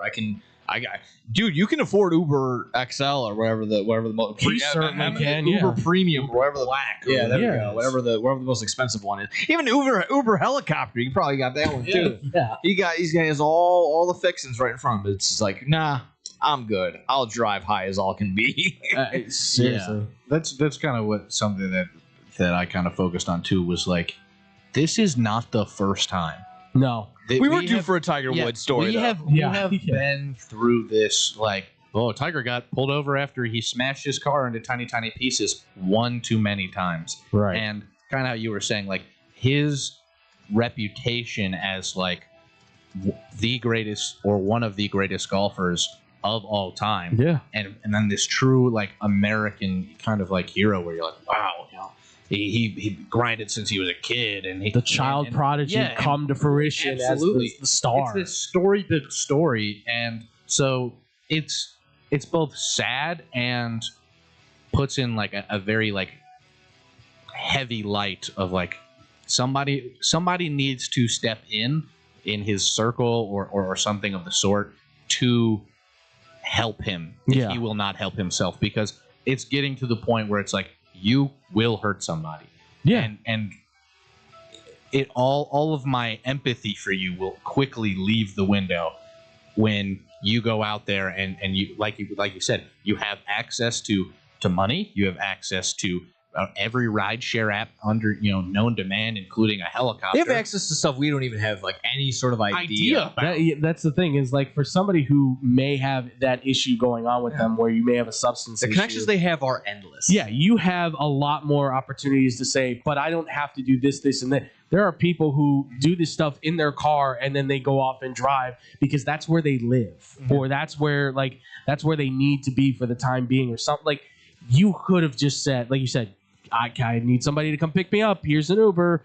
I can get a driver, something. But you're right, Drew. It's just like at some point we're gonna run out of water, sympathy water for you. Yeah, it's gonna funnel out because we're just tired of story after story of you being the crisis case over and over when we know you could fix the problem easily. Not to make too light of it, but again, Tiger Woods is back in the news. Illinois is back in the Final Four. Randy Orton is headlining WrestleMania, and so is Brock Lesnar to an extent. It's like we are back in the mid 2000 to 2010s. Yeah, it's not nothing's changed. Time is a flat circle. No, it very much is, and this is a great. We can never escape. This is a great representation of that for sure. Yeah. But for Tigers, are we doing an episode in 2026 or 2009? I can't tell. It's hard to tell. We can't tell. I like it though. I love the Viper, Randy Orton. So. But for Tiger Woods' sake, I do hope whatever treatment he is seeking, I hope he gets it. This just really kind of expands on like the mental health check and checking on athletes as like a whole, because from be it Jaden Ivey potentially to Tiger Woods to even the stuff I didn't even talk about this, but like the stuff with Puka Nacua and the whole concussions aren't a thing, which. I know people were like, and Cam Scadaboo, but Cam Scadaboo said it in a joking manner on a jokey podcast. And then apologized. For it. Puka's hanging out with Stone Cold Steve Austin in that same breath. Dude, concussion's unreal. Oh, Stone Cold. I'm so disappointed in him for saying that. And The Undertaker's kind of lumped in there, too, for kind of being like, he's a little kind of on that same rope, too. And there's rhetoric being spread from guys that I'm just very scared of because they are influences to kids in some capacity. Maybe they shouldn't be heroes, and I've been big on saying I don't think athletes should be promoted as gods and heroes to kids, but they are going to be looked at that in some kind of way. And when you're saying things like this, it's a little scary. And mental health within sports and as a general consensus should be addressed, but it seems like in sports now it's like ramped up a lot. But for Tiger's sake, I hope he gets the treatment. It works, man. I'm telling you right now, man who's sitting here 14 years clean, it works. Trust me. It will change your life, and you will go. I don't know if you'll ever go back to golf. I can't say that. But at this point, you've started your own brand. You are your own company. What more do you have to do? Enjoy your son being a golfer, because I'll tell you, if anything has shown of what his kid can do, I don't know if he's going to achieve what Dad did, but he can be pretty darn good. Yeah. And we get to say Daly versus Woods maybe for a full decade. Folks, we haven't been able to say that for a long time. And we get to see them both maybe in their prime. Come on. Yeah.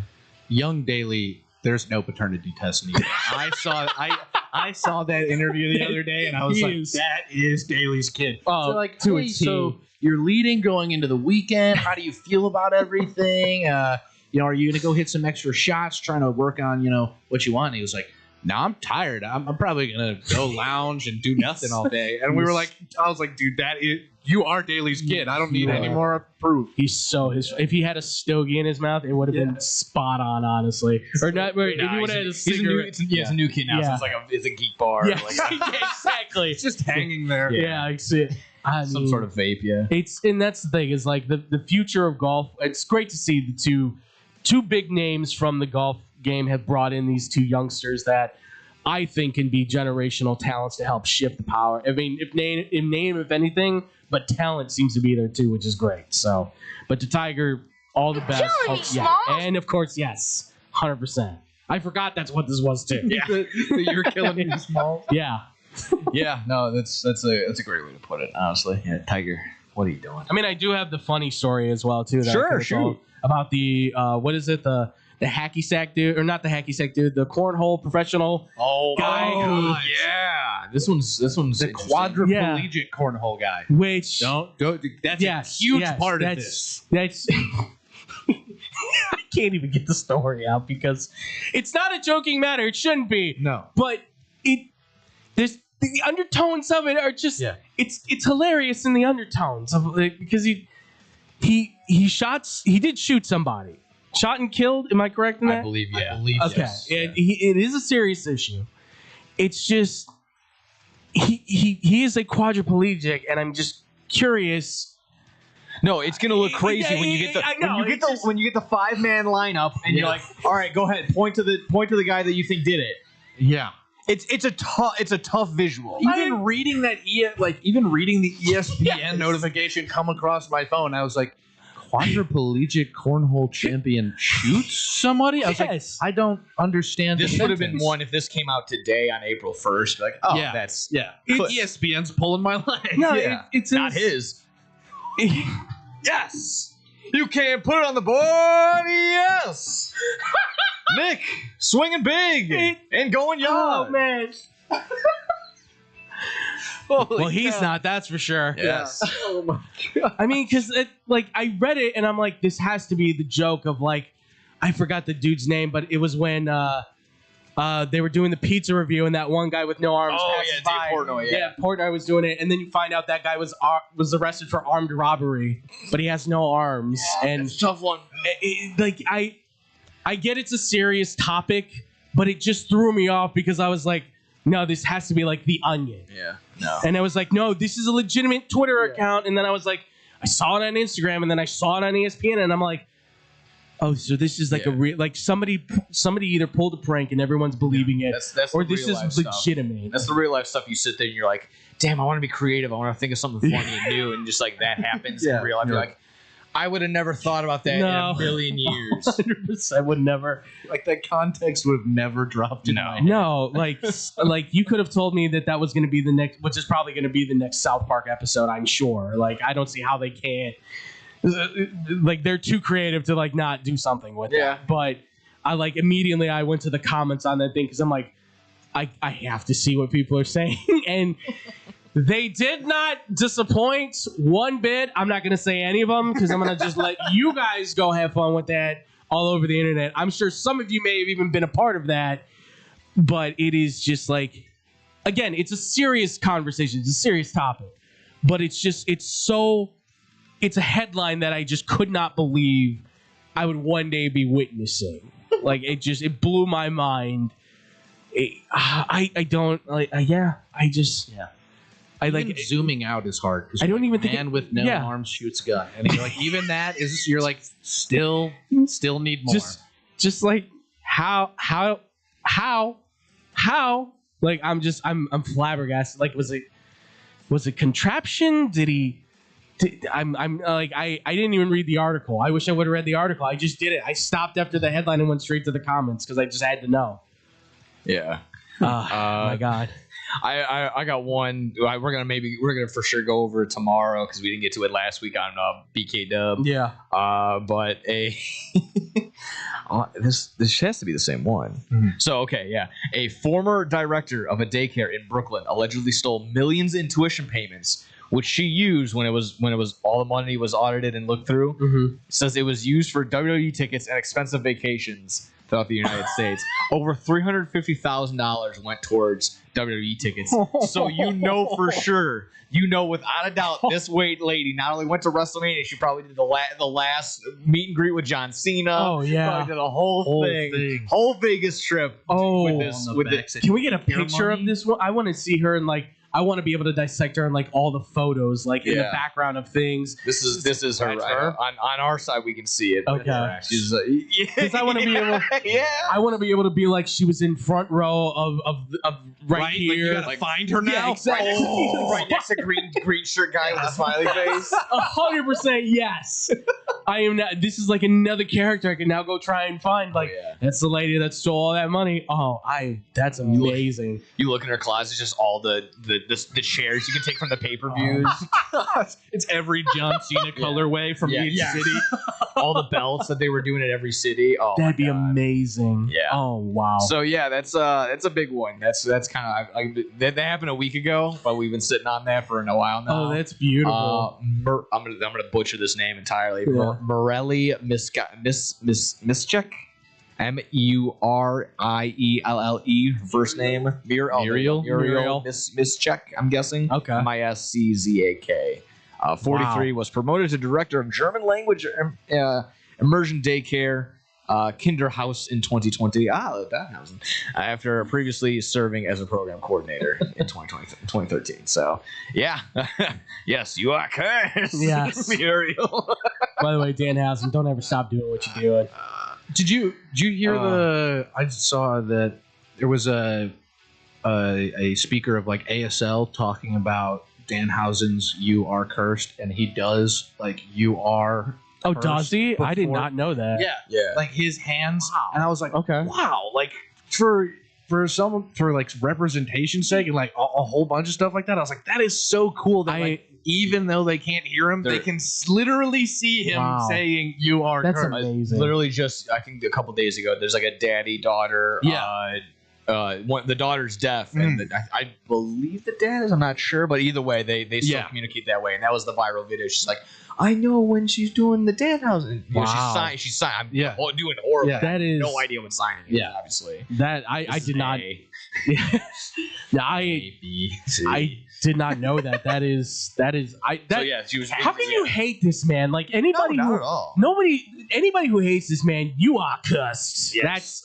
I don't know how, because he's the perfect character at the perfect time, and he shows up for 5 minutes, not even sometimes, like a minute, does his thing and leaves, and he's bugging Kit Wilson now, and I love it. There you go. He is annoying the heck out of him. I created a new dance thing. He killed me the other day. That was and then he so just starts good. doing the Kit Wilson dance. I was like, oh my god. His tweets today were good too. Perfect. He goes, I saw, he goes, "You are uncursed, Ms. April Fool's. Just kidding. You." He did that to everybody that he's cursed so far. So he is. I love it. I absolutely love it. I don't know where you go from here with him, but you know what? I'm okay with just this. It's just, if I this think is it's just this. this, It should just be this. yeah, I'm okay with it. Nothing else to it. Yeah. Put him in the ring for a gimmick eventually. Every once in a while, you can you throw don't him wanna out put him in there. too long because then you lose the sizzle. Of Yeah, it, the special on him. So. Anything for you, Drew? At all? You got for off the rails? I got something if you want. I can throw go you right away. ahead. I don't have any. So the Hall of Fame for basketball, I believe they kind of made some announcements here, if I'm not mistaken. I had thought so. Maybe I got something wrong here. I don't know. Perhaps I did. I don't know. I saw a post that said that I guess Doc Rivers has potentially made it into the NBA Hall or this Naismith's Basketball Hall of Fame. Seriously? I if I'm not mistaken, I seen this Nepotism be running potentially from wild. Sham. I may have been wrong on this. If I am, I apologize. But if that is the case, I know Doc played. Was he a head coach at the college level at all? No. Was he just strictly an NBA? He was strictly head an coach? NBA coach. I mean, that 08 season is carrying. oh yeah, because in the last 15 years, I've got 0 championships, 0 final appearances, and 1 conference final appearance.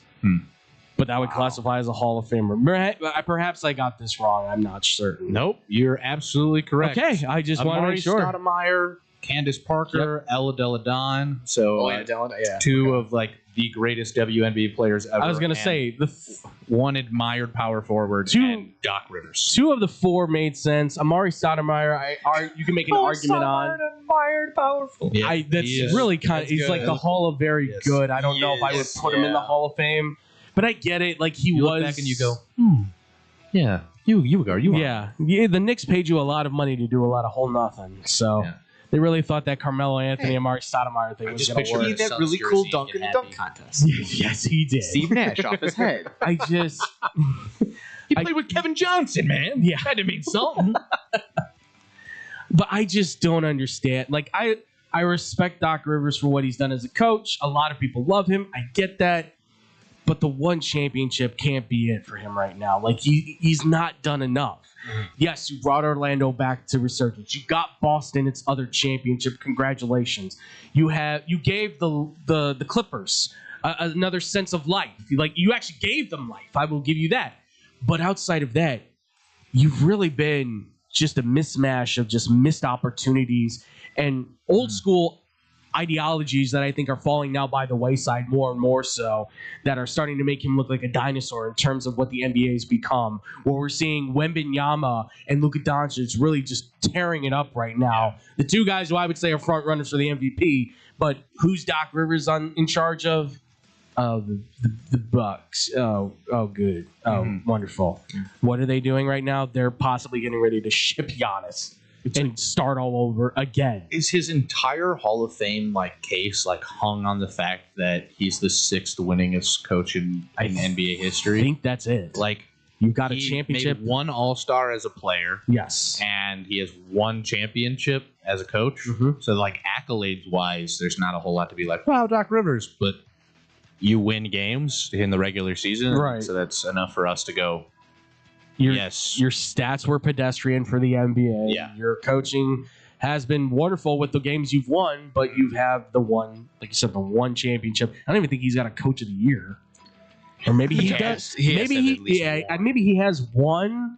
Did he not get it? I thought he got one for his first or second year in Milwaukee. Maybe. I don't even remember. I feel like that. I don't know. I mean, no, never mind. It might have been maybe when he had the run with Boston to go to the championship, but I can't remember if he had. I'm checking right now. Okay, yeah, because I can't even think. I'm like, no, maybe not. No, he didn't get one with the Clippers, I don't think. And I'm completely polar opposite from the current Boston Celtic head coach, who's the coach of the year is the dumbest in the world. I love Joe Mazzulla so much. He's the coach who doesn't care about coaching, and yet he is finding every way to just, he is a good coach, and yet he's like, I don't like coaching. And it's so weird to watch. But I love him because he's just Boston's cruising to a championship, right? I mean, we're doing our thing. Business as usual. That blew me away when I saw that. Coach of the year? 2000. So, basically. So Orlando. Way So way with back. that was his 50-game season, I think, with the Magic, maybe? Maybe. Yeah. Okay. That would be. That was a rough squad that he was having to work with, too. So he did that. I'll give him props on that. That was a good coaching job because that was a hard team to coach up to 50 wins. Yeah, they were 43-39, and they lost in the first round of the playoffs. And I mean, you turned a 41-41 team into a 43-39 team. Coach of the year, baby. What are we doing? What is going on? And now I'm reading here about Doc Rivers, and he was named as an NBA All-Star and one of the 15 greatest coaches. I need an annotation right now. 15 greatest coaches of all time? All time? I need to talk. Maybe of the 2000s, perhaps, but I would not go as far as all time. No. There are leaps and bounds other guys that have done way more with less, mind you, with less. Sorry, Doc. When they did NBA's 75th anniversary, he was selected as one of the 15 greatest coaches in NBA history. Okay. What are they seeing that I'm not seeing, man? What's going on? No, the problem is that they're crazy. We're the normals. Oh, right. We see it. The veil has been uncovered for us. It is the NBA. Exactly. Yeah. Oh boy. The simpletons, we couldn't possibly understand what they're seeing. Yeah, the we know ball people out there. Anything else you guys want to mention before we get out of here? Nah, all good. Like I said, Bad Karma Wrestling switching it up, going tomorrow, 2:30. Bad Karma Wrestling YouTube channel for that. It's gonna be fun. Definitely go check it out, guys. I will be there. I will make sure to be here because otherwise, I don't know who will be here for the boys. So I will be here for those boys talking WWE, AW, all that stuff again. Check that out. 2:30 p.m. Central Time on the Bad Karma Wrestling YouTube page. Check that out. And then I don't know what's going to happen for Friday. I still got to talk to Scotty, so maybe X-Bomb Sports may not go. We will see. We will see. My producer, man, gotta love him. Flake. Yeah. I do love you, Scotty. Thank you for everything you do. I appreciate you. How was Dave and Buster's today? Is that where he was? That's the video I saw, yeah. Oh, I'm gonna get that. I'm gonna kick him in the pants so bad. Oh, I'm gonna kick him in the pants so bad. All right, we gotta get out of here. I don't care. I'll dox him. Watch. I love it. All right, ladies and gentlemen, thank you all so much for joining us. Guys, stay positive, be positive, and positive things will happen to you. Please, everybody out there, be respectful to one another, love each other, help each other out as much as you can, especially for this show. Yes, the power that be. Help each other out as much as you can, as always. And with that, ladies and gentlemen, my name is Andrew Pepe Valentin, and I'm with No Gimmicks, Nick Johnson. Andrew Narcos DeBrooker. Thank you all so much for listening. Thank you all so much for watching, and we'll see you guys in the next one. Peace out, everybody. Chicago sports for sure. Sports House.